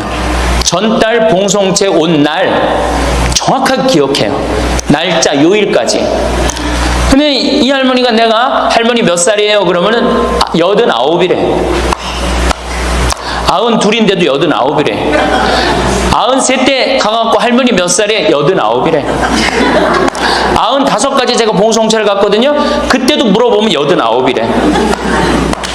왜 89이라고 그럴 것 같아? 그렇게 기억력 좋은 할머니가. 미안한 거예요. 너무 오래 살으니까 누구한테 미안해? 자식들한테 미안한 거예요. 자식들한테. 그러니까 지금 이게 우리 현대의 가장 심각한 문제는 뭐예요? 이게 안 죽는 거, 안 죽는 거. 그럼 왜 안 죽느냐? 이게 의학이 발달해갖고요, 죽을만 하면 살려갖고 오고, 죽을만 하면 살려갖고 오고, 그래서 죽고 싶어도 죽지도 못해요, 지금. 1920년에 페니실린이 개발이 됩니다. 세계대전이 끝나고 난 다음에 페니실린이 보편화돼요. 페니실린 나오기 전에는 조금만 상처만 나도 죽었어요. 아물지 않으면. 안에 골마도 다 죽었어요. 근데 페니실린 나오고 난 다음부터 어떻게? 상처 나도 안에 골마도 페니실린 한 방만 넣으면 다 낫는 거예요. 전염병이고 뭐고. 그러니까 이제 안 죽기 시작한 거예요. 또 MIT 공대 아이들이 20세기의 최고의 발명품을 뭘로 하느냐면 칫솔로 봐요. 칫솔.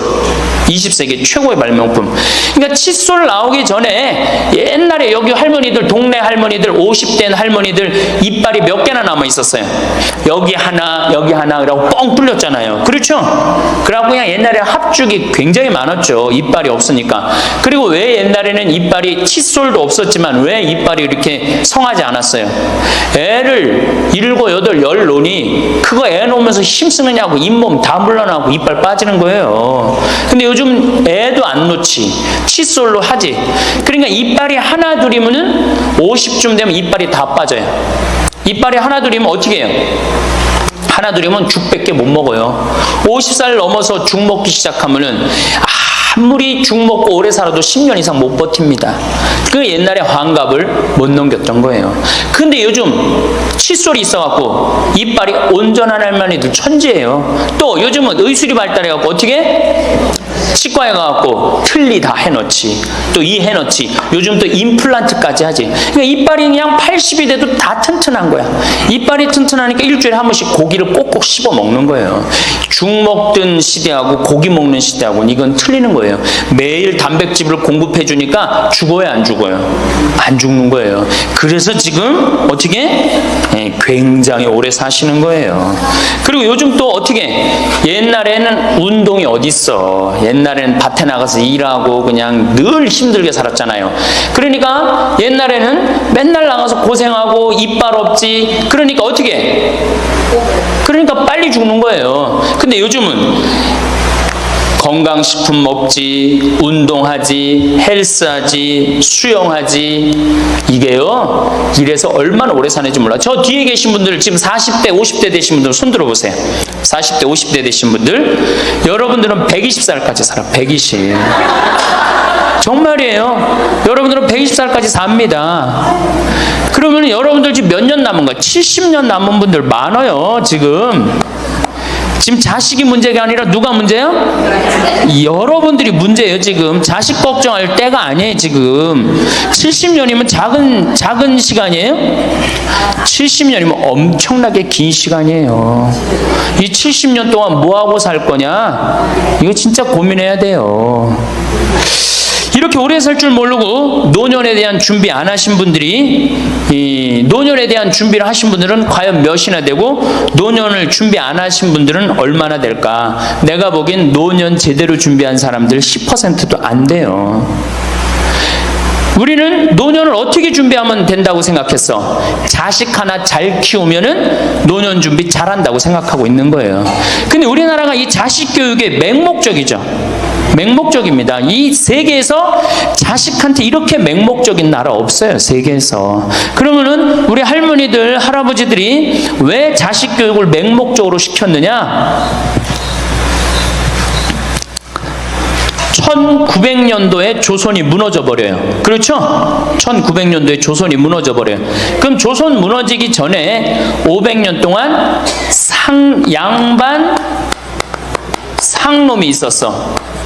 그러니까 양반하고 상놈이 있었는데, 여기 계신 분들 뭐 다 지금 족보 있다고 그러죠? 나도 사실은 우리 집 족보 있다고 그러지만은 이게 얼마나 믿어야 될지 몰라. 왜냐하면은 조선시대 양반이 10%밖에 안 됐어요. 100명 중에 10명만 양반이었어요. 충청도가 10%, 경상도는 4%밖에 안 됐어요. 그러면 90%는 다 뭐야? 상민이야, 상민. 노예든 노비든 뭐 백정이든 전부 다 서름 받고 살았어요. 옛날에 노비가 얼마나 서름을 받고 살았느냐 하면은, 말을 타고 지나가다가도 양반 집을 지나가면은 양반 이 담이 시작되는 곳에서 말에서 내려야 돼요. 말 타고 양반 못 지나가요. 그러면은 말 타고 말을 끌고 가다가 양반 담이 끝나는 데서 다시 타고 갔어요. 만약에 그냥 말 타고 지나가다가 걸리면은 멍석마리로 맞았어요. 그러니까 그냥 수백 년 동안 서러웠던 게 1900년대 순식간에 무너져 버렸어. 양반, 상놈, 계급이 무너져 버렸단 말이야. 이제 뭐만 하면 출세할 수 있어? 공부만 하면 출세할 수 있었던 거예요. 공부만. 그러니까 그냥 공부만 하면 판검사 되면 모든 게 이제 내 원한, 그동안 수백 년 동안 쌓였던 원한 한을 다 풀 수 있다. 그래갖고 이제 나는 못 먹어도 논 팔고 소 팔고 정말 나 먹고 싶은 거 쓰고 싶은 거 못하는 한 있어도 누구는 교육시켜? 자식은 교육시키겠다, 이거. 자식은. 그러니까 그냥 있는 돈 없는 돈 팔아서 마련해갖고 여러분들 어떻게 했어요? 자식 공부를 시킨 게 바로 여러분들 세대예요. 여러분들이 정말로 내가 이렇게 오래 살 줄 모르고 자식 하나 출세시켜갖고 그동안 수백 년 동안 서름을 다 날려버리겠다. 그래갖고 우리나라가 교육률이 세계에서 최고로 높았던 거예요. 근데 지금 젊은 사람들은 왜 그러는지도 모르고 지금은 무조건 그 전통을 이어받아갖고 자식한테 미쳐서 교육을 시키는 거고, 지금 젊은 사람 30대 40대는 할머니 할아버지들 세대는 그 서름을 날려버리고 싶어서 자식을 교육을 시켰던 거예요. 그렇게 이렇게 있는 돈 없는 돈 다 들여갖고 자식을 출세를 시켰어. 출세를 시키면 호강할 줄 알았는데 자식이 출세하면은 호강합니까 안 합니까? 제가 이제까지 사목 경험에 의하면은 출세한 자식일수록 부모를 더 안 모십니다. 출세한 자식일수록. 부모가 서울대학 뭐 연고대 정말 대학 졸업시켜갖고 내가 출세를 했어요. 그래갖고 집에 비대가 있어. 비대. 화장실에 가면 물 나오는 거 있죠? 비대도 있고 이태리 대리석도 있고. 집은 삐까번쩍하게 기가 막히게 했는데 늙은 우리 무식한 엄마는, 무식한 아버지는 그 집에 어울려요 안 어울려요? 안 어울리죠. 그 집에 안 어울리는 거예요. 그러니까 안 어울리고 빨리 죽으면 차라리 다행인데, 이게 안 어울리면서 죽지도 않고 그냥 그 집에서 귀신같이 왔다 갔다 한단 말이에요. 그러니까 자꾸 눈에 밟히는 거예요. 내가 평택에 있을 때 비닐하우스에서 사는 집이에요. 아 근데 이 집에 할머니 한 분이 사는데 파출부가 와서 밥을 해주는 거예요. 파출부가 밥 해주고 빨래 해주고 할머니 뒷바라지를 다 해주는 거예요. 그리고 집에 갈 때는 바깥에서 문을 잠고 가는 거예요. 신기한 거예요. 어떻게 저런 일이 벌어지느냐. 또 봉송체도, 성당 다녀고 봉송체도 하고. 알고 봤더니 아들이 서울에서 100억대 재산가야.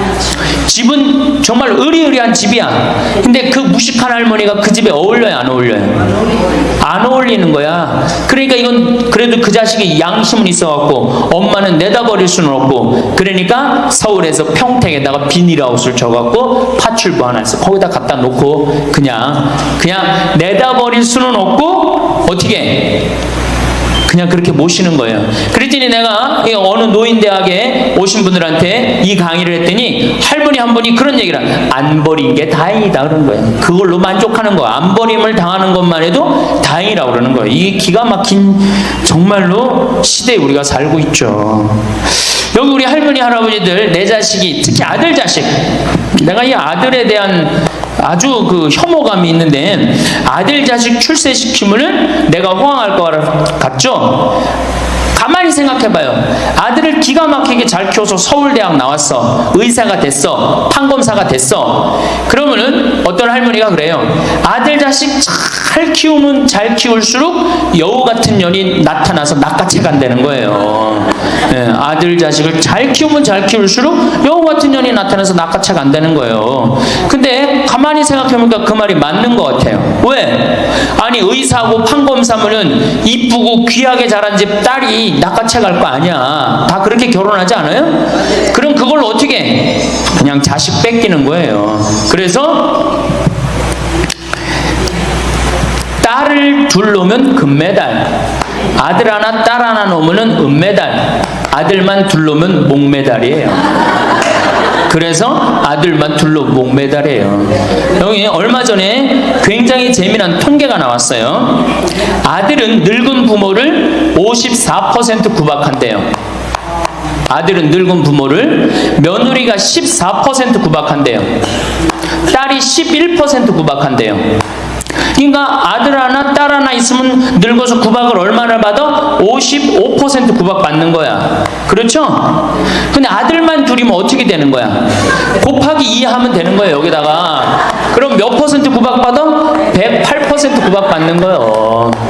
그러니까 아들 있다고 좋아하는 시대는 끝났다. 아들 있다고 좋아하는 시대는. 그리고 잘 키운 아들일수록 누가 나타나서 낚아채 간다?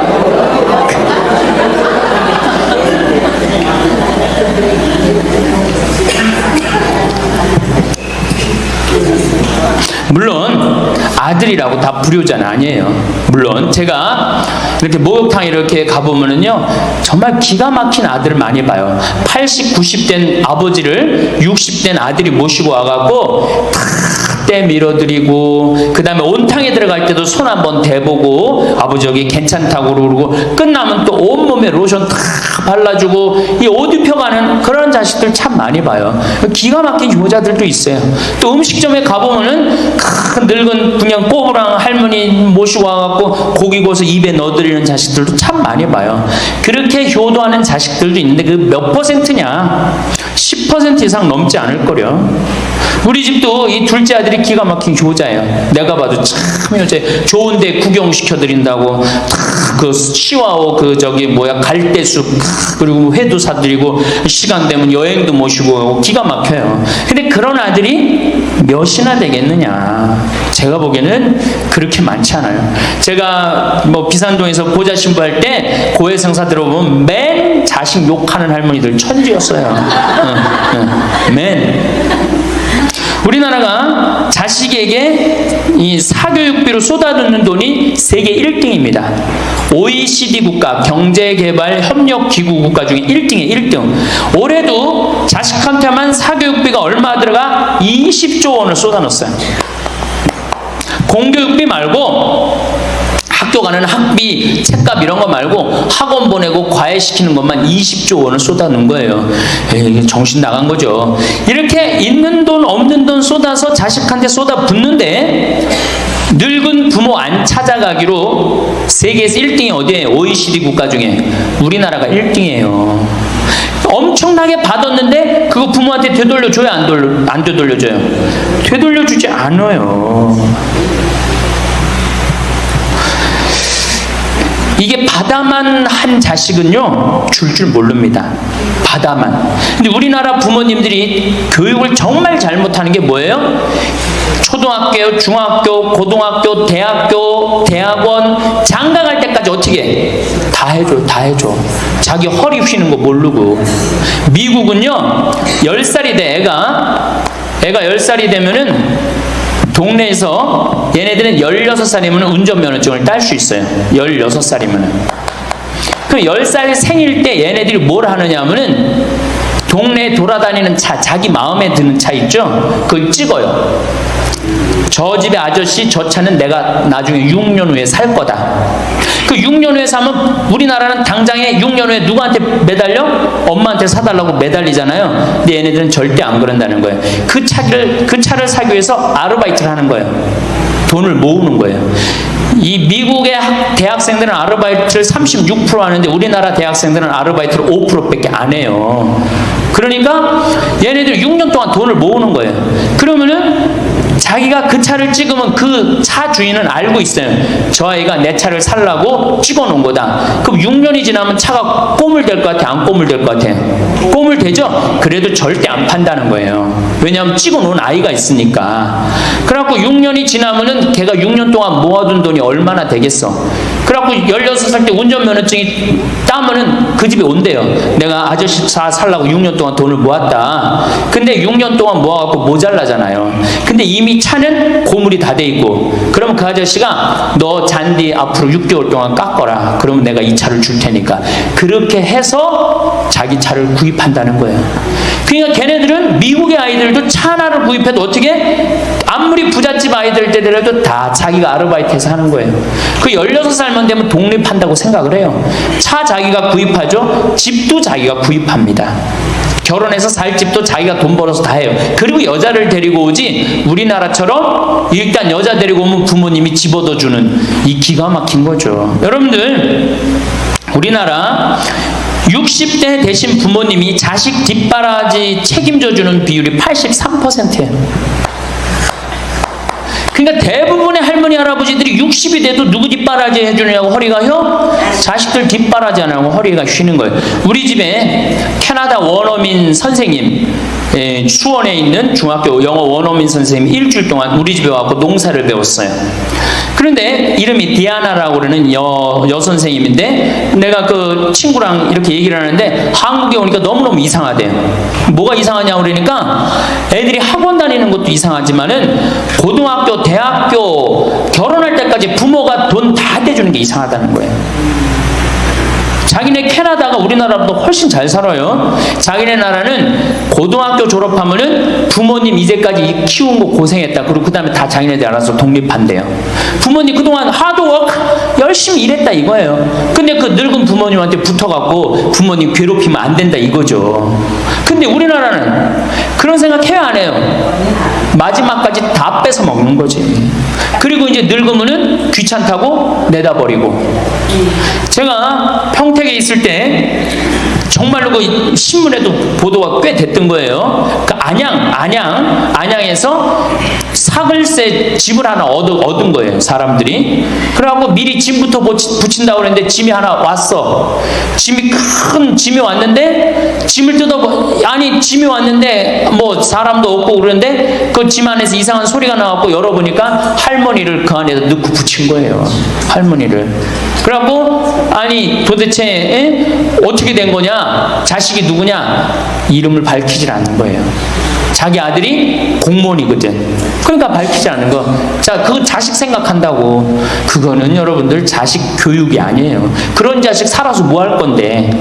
그런 자식 키워서 뭐 할 건데. 그러니까 우리나라는 이게 자식한테 너무 맹목적인 사랑을 하면서 그게 교육인 줄 알고 있는 거예요. 자기가 인생을 살아가면서 힘든 것도 배우고 즐거운 것도 배우고 보람도 느껴야 되는데 너는 뭐만 잘하면 돼? 공부만 잘하면 돼. 공부만 잘하면 돼. 그러니까 자기만 알고 자란 놈이죠. 그러니까 이기적으로 자란 놈이 이타적으로 살 것 같아요? 절대 못 삽니다. 우리 어렸을 때는 어머니가 부침개를 했어. 그럼 어떻게 해요? 이 집에도 갖다 줘라, 저 집에도 갖다 줘라. 그러면서 동네 돌아다니면서 이 갖다 주는 재미, 그러면서 나누는 것도 배우잖아요. 요즘 애들이 그런 애들이 어디 있어요? 아파트 문 닫으면 끝인데. 그렇게 자라는 애들이 남을 생각할 것 같아요? 어떻게 해서든지 4배만 채우면 되는 걸로 자란지. 저는 요즘 텔레비전에서 우리나라 지금 정책 결정할 때 너무 답답한 결정들이 굉장히 많이 나와요. 어떻게 저런 결정을 할까? 국민들 생각을 하는 걸까? 안 하는 걸까? 그런데 그 결정하는 애들이 다 누구야? 초등학교 때 공부 잘하고 중학교, 중고등학교 공부 1, 2등 하고 서울대학 가고 행정고시, 외무고시 이런 거 다 합격한 애들이 결정한 거예요. 자기만 알고 자란 애가 결정하는 거예요. 내가 하버드대나 몇몇 대학에 들어가는 그 활동 그것도 써준 적이 있는데 그 들어가는 애들 걔네들은 뭘 제일 중요하게 여겨요? 봉사활동, 사회봉사활동을 얼마나 잘했느냐. 그러니까 1년, 2년 세계로 돌아다니면서 봉사활동하는 거예요. 근데 우리는 봉사활동도 다 어떻게? 다 거짓말로 꾸며갖고 들어가는 거예요. 예. 여기 그렇게 써달라고 오는 사람들도 많아요. 예. 그리고 봉사활동 오겠다고 그러고도 약속 어기는 사람들도 많아요. 정말로 그렇게 해갖고 자식을 키우면은 뭐 할 건데요? 83%가 60세에 책임을 지는데 70세에 돼갖고는 몇 퍼센트가 책임지느냐 하면은 64%가 자식을 책임져요. 70이 됐는데도.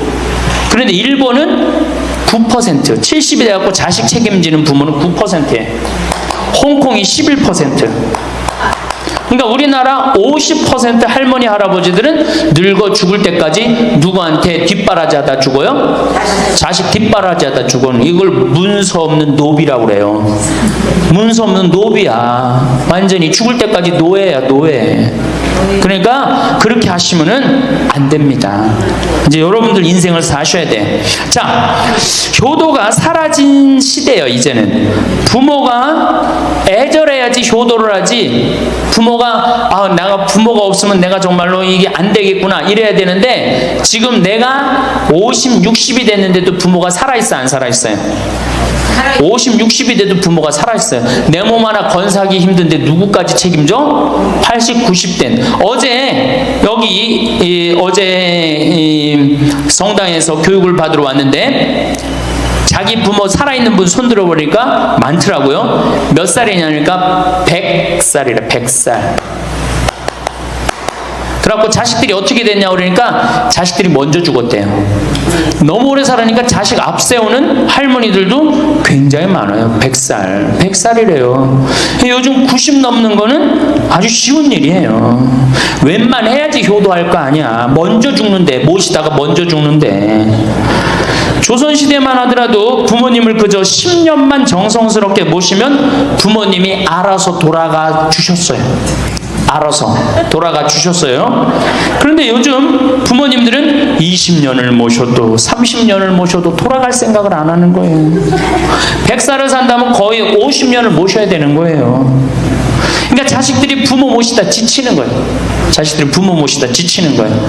긴 병에 효자 없다는 말뿐만 아니라 오래 사시는 늙은 부모님한테도 효자 없게 되어 있습니다. 생각해 보십시오.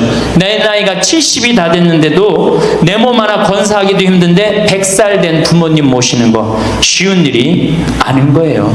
제일 좋은 건 뭐예요? 내가 늙어 죽을 때까지 자식한테 의지하지 않고 살다가 돌아가실 때는 꼴까닥 죽어버리는 거야. 돌아가실 때는. 그러니까 지금 자식하고 같이 붙어서 산다 이런 생각 꿈도 꾸지 마시고 그냥 나 혼자 살다가 어떻게 죽을 때 꼴까닥 죽으면 되는 거. 죽을 때 신부님 그래도 자식이 내 임종은 봐야 되지 않느냐. 임종은요 부모님 조선시대에 또 그 전에 한 평균 연령 37세 40세 때 자기 부모님 돌아가시는 거 못 보면 한이 됐어요. 그렇죠? 근데 지금 임종 볼 필요 없어요. 볼 만큼 봤어. 아주 지겹게 봤어. 뭐 임종까지 봐요. 그냥 주무시다가 꼴까닥 돌아가시는 게 제일 좋으신 거예요. 이 꼴까닥 돌아가시는 방법은 내가 이제 네 번째 시간에 알려드리도록 하겠습니다. 신부님 어떻게 꼴까닥 돌아가는 방법이 있습니까? 방법이 있어요. 꼴까닥 죽는 방법이 있어요. 우리 옛날에 뭐라 그래? 요즘 뭐라 그래? 9988이라고 그러죠? 99세까지 팔팔하게 살아라. 이 방법이 있어요. 이건 제가 이제 말씀을 드릴 거예요. 환갑, 진갑 다 찾아 먹네. 그러면 진짜 오래 살았다는 얘기죠. 환갑은 몇 살 때 환갑 잔치를 해요? 60에 하죠. 그 다음에 진갑은 61. 진짜 오래 살았다고 그래서 진갑이야. 61만 살아도 진짜 오래 살아. 근데 요즘은 고희 70. 그렇죠? 그 다음에 희수 77, 미수 88, 백수 99. 이거 잔치하는 사람들 천치예요. 천치. 자식 하나 대학 졸업시키는데 드는 돈이 약 3억 정도 들어가요. 3억. 내 자식 둘을 졸업시켰다. 그럼 얼마가 들어가? 6억이 들어가. 6억. 셋을 졸업시켰다. 9억이 들어가. 9억. 그럼 늙어서 내가 정말로 풍요롭게 쓰는데 돈이 얼마 정도면 필요하냐면 5억에서 10억 정도예요. 그러니까 내가 자식 대학만 안 보내면 어떻게? 내가 풍요롭게 쓸 수 있는 거예요. 저 뒤에 계신 젊은 분들 대학 보낼 생각하지 마세요. 여러분들 우리나라가 고등학교 졸업해갖고 대학교 들어가는 게 83%가 고등학교 졸업하는 아이들이 대학 가요. 우리나라보다 훨씬 잘 사는 일본이 고등학교 졸업하고 대학 얼마 들어가? 50% 들어가요. 그 다음 유럽이 대학 졸업하고 30% 들어가요. 우리나라는 고등학교 졸업하면 아무나 진짜 공부하기 싫은 놈이나 꼴통이나 문제 일으키는 놈 아니면 다 대학 가는 거야. 다 대학 가요. 일본은 할 만한 놈만 가는 거예요. 일본은. 유럽은 진짜 똑똑한 놈만 가는 거예요. 그래서 독일은 대학 졸업하면 문패에다 대학 졸업했다는 표시를 써놔요. 그만큼 대학 졸업하는 게 힘든 거예요. 근데 우리는 아무나 대학 졸업 다 해요. 아무나. 그 좋은 대학 가면 몰라. 머리는 완전히 그냥 정말로 돌머리인데 그냥 무슨 지방 제3대학 4대학 나왔고 취직을 해요. 올해 여러분들 100명 졸업한 중에 취직 몇 명 했어? 3.8명에서 3.8명. 96명이 취직을 안 하고 놀고 있어요. 대학원 졸업했겠다. 손에 기름 묻히긴 싫겠다. 엄마 아버지 등 뜯어먹고 살고 있는 거예요. 아까 얘기했잖아. 83%가 60이 돼도 자식 책임진다고. 대학 졸업하고 취직을 해야지 자기 구실을 할 거 아니야. 차라리 대학 졸업하고 취직도 못할 양이라면 어떻게 하는 게 좋아요? 안 보내고 그 돈 모아갖고 애 가게 차려주는 게 훨씬 낫지. 아니면 그 돈 모아갖고 다 노후 대책 드는 게 훨씬 낫지. 우리나라의 대학을 때려 부시지 않으면 경쟁력이 없어요. 때려 부셔야 돼요. 유럽보다 대학이 10배가 많아요. 10배가. 유럽보다 대학이. 근데 그 대학이 경쟁력이 있느냐? 55개 국가 중에 경쟁력이 53개 3등이에요. 우리나라 대학이. 그러니까 다 미쳐있는 거야. 내가 보기에는 다 미쳐있는 거야. 그냥 제발 좀 정신 좀 차리세요. 저 뒤에 계신 분들. 앞으로 몇 년 남아있어요? 70년 남아있어요. 있는 돈 없는 돈 자식한테 쏟아낼 게 아니에요. 우리 할머니 할아버지들 자식 걱정해서 자식들한테 잔소리 한들 자식들이 귀담아 듣습니까? 챙겨놓으면 귀담아 들어야 안 들어요? 뭐 한다고 그래? 노망 떤다 그러지. 우리 엄마 아는 것도 없고 무식한데 웬 챙겨를 이렇게 하느냐고 엄마나 잘하라고 그러고 구박하죠. 그러니까 지금 우리 할머니 할아버지들도 자식 걱정할 때가 아니야. 이제는 누구 걱정해? 내 남은 여생을 어떻게 의미 있고 행복하게 지낼 것이냐? 그거 하나. 나 자식한테 부담 안 주고 내 속 썩이는 거, 나 하나 속 안 썩이고 나 혼자 행복하게 사는 게 진짜 그 좋은 거예요. 제가 외국 여행 다녀보니까 선진국에서 돈 쓰는 사람들은 다 할머니 할아버지들이에요. 백화점에서 양장 사 입고 양복 사 입는 분들 다 누구야? 할머니 할아버지들이에요. 내가 뭐 프랑스 파리 쌍젤리제 거리, 그 다음에 이탈리아 나보나 광장 이런 데 다 다녀보잖아요. 밤에 누구만 돌아다녀요? 할머니 할아버지들만 돌아다녀요.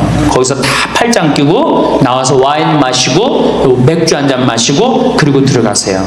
우리나라 명동 밤거리에 누구만 돌아다녀요? 젊은 애들만 돌아다니죠? 할머니는 그 시간에 뭐해? 뒷방에 쥐처럼 웅크리고 있는 거예요. 정말로. 그래갖고 명동에 나가면 할머니들 할아버지도 구경할 수 없는데 탑골 공원에 가보면 할머니들이 거기서 뭐하고 비둘기하고 놀고 있잖아. 놀아주는 사람도 없으니까 비둘기하고 놀아주고 있는 거예요. 제발 그러지 마시고 가지고 있는 거 쓰고 돌아가세요. 쓰고. 그리고 제발 다니세요. 그리고 우리 할머니들 지금 오늘 1박 2일 이렇게 나와주는 거 이거 며느리한테 굉장히 좋은 거예요. 나 며느리랑 산다 한번 손 들어봐.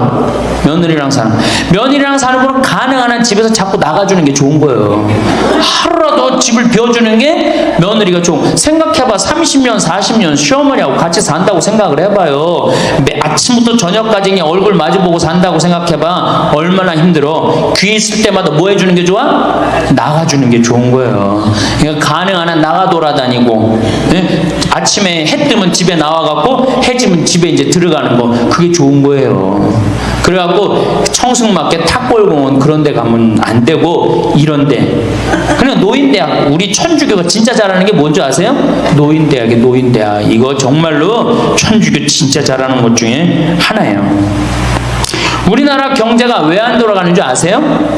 할머니 할아버지들이 돈을 안 써서 경제가 안 돌아가는 거예요. 할머니 할아버지들이 돈을 안 써서 경제가 안 돌아가는 거 생각을 해봐. 옛날에는 할머니 할아버지들이 조금밖에 없었잖아요. 쓰면 얼마나 써, 이 할머니 할아버지들이. 애들이 돈 썼잖아요. 근데 지금은 어때? 이렇단 말이야. 이 500만 명이 돈을 안 쓴단 말이야. 돈을 왜 안 써? 돈을 왜 안 쓰냐면은 내가 가지고 있는 집 이거 누구한테 물려주려고 안 쓰는 거야? 자식한테 물려주려고 안 쓰는 거야. 이거 은행에다 맡기고 이거 쓰면은 우리나라 경제 돌아갈 것 같아? 안 돌아갈 것 같아요?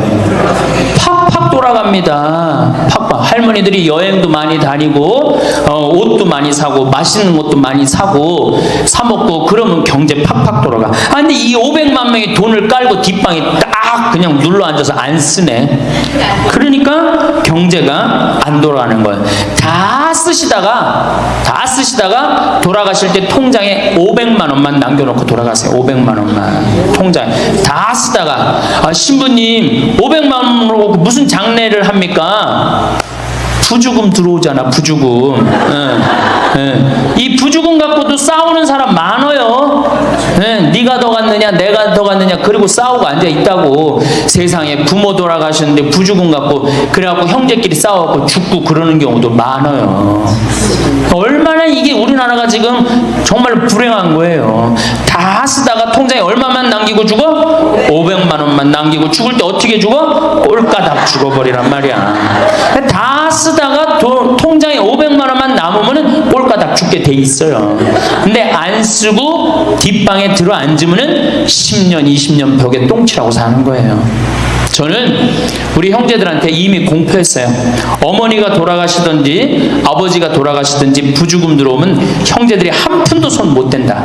그거 내가 다 가지고 과원이나 양론에 집 한 채 줘준다. 어머니 이름이나 아버지 이름으로. 얼마나 멋있어. 그렇게 멋있게 살다가 가야 되지 않아요? 이건 죽으나 사나 내 자식밖에 모르고 사니 이게 얼마나 나라가 빡빡하고 답답해요. 우리나라 그냥 다른 빌 게이츠 240억 달러를 사회에 기증해놨잖아요. 우리나라는 어떻게 한 푼이라도 더 자식한테 재산, 돈 많은 사람들이 재산 자식한테 더 준다고 편법 쓰고 불법 쓰고 정말 얼마나 답답해요.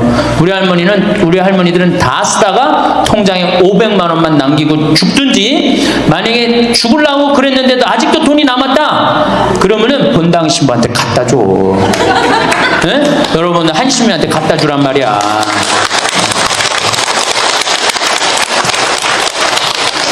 박수 치는 거 보니까 갖다 줄 의사가 있나 본데?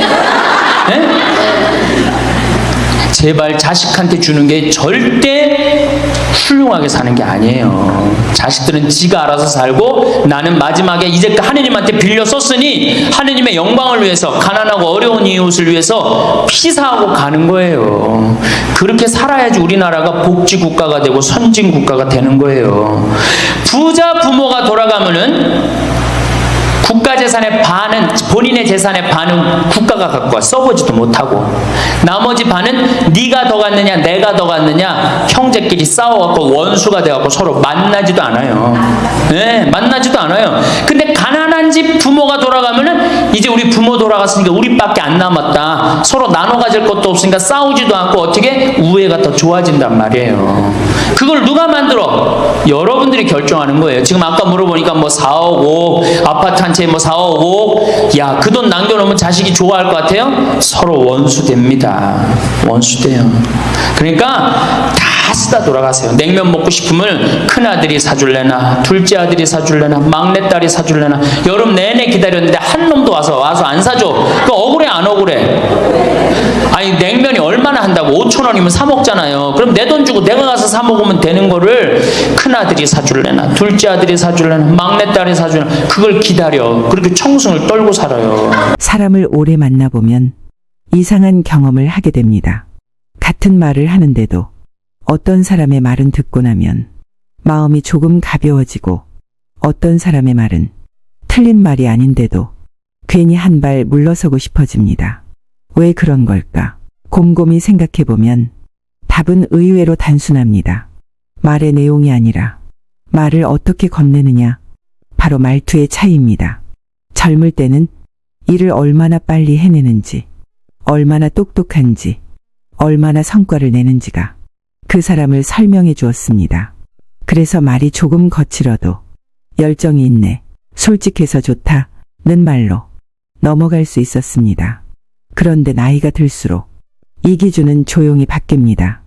이제 사람들은 그 사람이 무엇을 이뤘는지보다 그 사람과 대화하고 나서 어떤 느낌이 남았는지를 더 오래 기억합니다. 저분은 말이 참 곱다. 이야기하고 나면 괜히 마음이 편해진다. 같이 있으면 숨이 쉬어진다. 이런 평가는 하루아침에 만들어지지 않습니다. 수십 년 동안 쌓인 말의 습관, 말의 온도, 말을 대하는 태도에서 자연스럽게 드러납니다. 그래서 품격 있는 노후란 단지 돈이 많고 건강한 상태를 말하는 것이 아닙니다. 물론 돈도 중요하고 건강은 더 중요합니다. 하지만 시간이 지날수록 사람 곁에 남는 것은 결국 관계입니다. 그리고 그 관계를 지켜주는 건 대단한 말솜씨가 아니라 말 한마디에 담긴 태도입니다. 노후의 인간관계는 젊을 때처럼 넓어지지 않습니다. 대신 더 깊어집니다. 그래서 말투 하나가 관계를 오래 이어주기도 하고 아무 말 아니었던 한마디가 사이를 서서히 멀어지게 만들기도 합니다. 혹시 이런 경험 있으신가요? 좋은 뜻으로 조언을 했는데 분위기가 갑자기 조용해진 적. 도와주고 싶어서 한 말인데 상대가 한 발 물러선 느낌이 들었던 순간. 틀린 말은 아닌데 왜 이렇게 어색해졌지? 하고 혼자 생각해 본 적 말입니다. 이건 마음이 부족해서가 아닙니다. 말의 방향이 조금만 어긋났을 뿐입니다. 품격 있는 말투는 상대를 이기려 하지 않습니다. 가르치려 들지도 않습니다. 대신 상대를 편하게 만듭니다. 사람은 나이가 들수록 점점 말투로 인생을 평가받습니다. 말이 빠른지, 말에 날이 서 있는지, 말 속에 여유가 있는지, 이 모든 것이 그 사람이 살아온 시간을 그대로 보여줍니다. 그래서 이 이야기는 말을 잘하자는 이야기가 아닙니다. 화려하게 말하는 법, 재치 있는 표현, 유머 기술에 대한 이야기도 아닙니다. 오늘의 주제는 딱 하나입니다. 사람이 떠나지 않는 말투. 시간이 지날수록 편안해지는 말의 습관입니다. 사람은 나이가 들수록 의도보다 태도를 더 봅니다. 젊었을 때는 무슨 뜻인지가 중요했다면 이제는 그 말을 들었을 때 내가 어떤 기분이 들었는지 다 훨씬 오래 남습니다. 말은 잊혀져도 감정은 남기 때문입니다. 그래서 같은 조언이라도 말투에 따라 결과는 완전히 달라집니다. 노후의 관계는 새로 만드는 관계가 아니라 이미 있는 관계를 지켜내는 관계입니다. 이때 가장 큰 역할을 하는 것이 바로 말의 온도입니다. 차가운 말은 사람을 멀어지게 하고 따뜻한 말은 관계를 이어주며 부드러운 말은 신뢰를 남깁니다.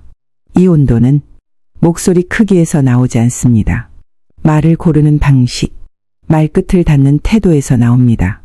우리는 무심코 이런 말을 자주 씁니다.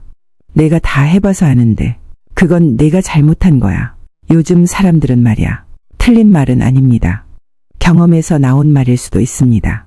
하지만 나이가 들수록 이 말들은 경험이 아니라 부담으로 들릴 수 있습니다. 사람들이 조언이 싫어서 거리를 두는 게 아닙니다. 조언받는 느낌이 불편해서 조용히 멀어지는 것입니다. 그래서 품격 있는 말투는 설득하지 않습니다. 정답을 들이밀지 않습니다. 대신 함께 생각해보자는 자리를 내어줍니다. 노후의 말이 중요해지는 이유는 단 하나입니다. 말이 곧 그 사람의 존재감이 되기 때문입니다. 말투가 부드러우면 존재 자체가 편안해지고 말투가 거칠면 사람은 이유 없이 피곤해집니다. 그래서 나이가 들수록 말은 줄이되 말의 밀도는 높여야 합니다. 많이 말하는 사람이 아니라 다시 듣고 싶은 사람이 되는 것. 이것이 노후의 말투가 향해야 할 방향입니다. 이제부터는 왜 나이가 들수록 말투가 인생의 품격이 되는지, 그리고 그 말투를 어떻게 조금씩 바꿀 수 있는지에 대해 차근차근 이야기해 보겠습니다. 우리가 대화를 하다 가장 많이 부딪히는 지점은 의외로 감정이 아니라 정답입니다. 특히 나이가 들수록 경험은 쌓이고 맞았던 기억은 늘어나고 말은 점점 단정해집니다. 그건 이렇게 해야 돼. 그건 틀렸어. 내가 해봐서 아는데 말이야. 의도는 늘 같습니다. 도와주고 싶어서, 실수하지 않게 해주고 싶어서, 괜히 돌아가지 않게 알려주려고 말입니다. 그런데 결과는 어떨까요? 상대는 고마워지기보다 작아지고 편해지기보다 조용해집니다. 여기서 한 가지 아주 중요한 사실이 있습니다. 관계에서는 정답이 이겨도 사람은 질 수 있습니다. 그래서 품격 있는 말투는 정답을 먼저 내놓지 않습니다. 대신 생각에 여백을 남깁니다. 예를 들어, 그건 그렇게 해야 돼. 대신 저는 이렇게 해봤는데 괜찮더라고요. 라고 말해보는 겁니다. 그건 틀렸어. 대신 다르게 볼 수도 있을 것 같아요. 라고 한 박자 낮춰 말해보는 것이죠.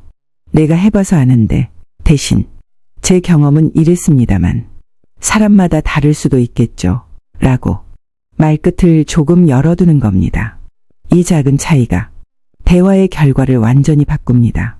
단정적인 말은 상대를 멈추게 하고 여운 있는 말은 상대를 생각하게 합니다. 그리고 사람은 자기를 생각하게 만든 사람을 다시 만나고 싶어 합니다. 노후의 대화에서 이 원칙이 특히 중요한 이유는 우리가 이미 충분히 많은 답을 알고 있기 때문입니다. 이제 필요한 건 답을 주는 사람이 아니라 이야기를 이어주는 사람입니다. 말끝을 이렇게 바꿔보십시오. 그래야 돼. 대신 그럴 수도 있겠네요. 틀림없어. 대신 그렇게 보일 수도 있겠어요. 당연하지. 대신 저는 그렇게 느꼈습니다. 말끝이 부드러워지면 관계의 끝도 멀어집니다. 정답을 내려놓는다고 해서 여러분의 경험이 사라지는 건 아닙니다. 오히려 경험은 더 단단해지고 사람은 더 가까워집니다. 이것이 품격 있는 말투의 첫 번째 힘입니다. 두 번째로 중요한 원칙은 판단보다 공감을 먼저 두는 것입니다. 사람이 대화 중 마음의 문을 닫는 순간은 대부분 판단받는다고 느낄 때입니다. 그 말이 아무리 맞아도 아무리 현실적인 조언이어도 지금 나를 평가하고 있구나 라는 느낌이 드는 순간 대화는 멈춥니다. 우리는 보통 이런 순서로 말을 합니다. 상황을 듣고 바로 결론을 내리고 곧장 조언을 합니다. 하지만 이 순서는 관계에서 가장 위험한 방식입니다. 왜냐하면 상대는 아직 이해받았다는 느낌을 받지 못했기 때문입니다. 품격 있는 말투는 순서가 다릅니다. 공감, 상황 확인, 그 다음에 의견. 공감이 먼저 오면 조언은 늦어도 괜찮습니다. 오히려 훨씬 잘 받아들여집니다. 내가 너무 예민한 거야 라는 말에는 그 상황이면 그렇게 느낄 수도 있겠네요. 왜 그렇게 했어? 대신 그땐 어떤 마음이었을지 짐작이 가네요. 그렇게 하면 안 되지. 대신 그 선택이 쉽지 않았을 것 같아요. 공감은 해결책이 아닙니다. 안정감입니다. 사람은 문제를 풀기 전에 마음을 먼저 내려놓고 싶어 합니다. 그래서 공감의 말 한마디는 상대를 설명하지 않아도 되는 상태로 만들어줍니다. 특히 자녀, 배우자, 가까운 사람일수록 이 원칙은 더 중요합니다. 가깝기 때문에 우리는 더 쉽게 판단하고 더 빨리 지적합니다. 하지만 가까운 관계일수록 조언은 늦고 공감은 빨라야 합니다. 공감은 약함이 아닙니다. 공감은 내 말이 틀리지 않다는 신호이기도 합니다. 이 신호 하나만으로도 사람은 마음을 엽니다. 세 번째로 중요한 것은 말의 속도입니다. 말에도 속도가 있다는 사실 생각해 보신 적 있으신가요? 같은 말을 해도 빠르게 던지는 말과 천천히 건네는 말은 전혀 다른 무게로 전달됩니다. 젊을 때는 말이 빠를수록 똑똑해 보이고 일 잘하는 사람처럼 보이기도 합니다. 하지만 나이가 들수록 기준은 바뀝니다. 노후의 품격은 속도가 아니라 여유에서 나옵니다. 말이 빠르면 생각이 앞서고 생각이 앞서면 감정이 따라오지 못합니다. 그래서 의도와 다르게 말이 날카롭게 들릴 수 있습니다. 품격 있는 말투는 상대의 말이 끝난 뒤 한 박자 늦게 시작합니다. 이 짧은 침묵은 무시가 아니라 존중입니다. 당신의 말을 내가 제대로 들었습니다. 이 메시지를 말없이 전해줍니다. 천천히 말하면 불필요한 설명이 줄고 불필요한 감정이 사라지고 불필요한 단정이 자연스럽게 정리됩니다. 그래서 천천히 말하는 사람은 말이 많지 않아도 존재감이 있습니다. 마지막으로 꼭 기억해 주셨으면 하는 원칙이 있습니다. 사람을 말하지 말고 상황을 말하는 것입니다. 대화가 가장 크게 어긋나는 순간은 문제에서 사람이 되는 순간입니다. 당신이 문제야. 넌 원래 그래. 이 말들은 상대를 바꾸는 말처럼 보이지만 사실은 관계를 밀어내는 말입니다. 품격 있는 말투는 사람을 분석하지 않습니다. 상황만 설명합니다. 당신은 늘 약속을 안 지켜. 대신 이번 약속이 지켜지지 않아서 조금 아쉬웠어요. 왜 항상 그렇게 말해? 대신 그 표현이 조금 날카롭게 느껴졌어요. 사람을 지적하면 상대는 방어하게 되고 상황을 말하면 함께 해결하려는 자리에 서게 됩니다. 이 작은 차이가 노후의 관계를 지켜줍니다. 말투는 기술이 아닙니다. 태도입니다. 그리고 그 태도는 하루아침에 바뀌지 않지만 하루 한마디씩은 분명히 달라질 수 있습니다. 오늘부터 말을 잘하려고 애쓰지 않으셔도 됩니다. 조금 늦추고, 조금 낮추고, 조금 부드럽게 말해 보십시오. 그 변화는 사람으로 돌아오고, 관계로 돌아오고, 결국 여러분의 노후로 조용히 쌓이게 될 것입니다.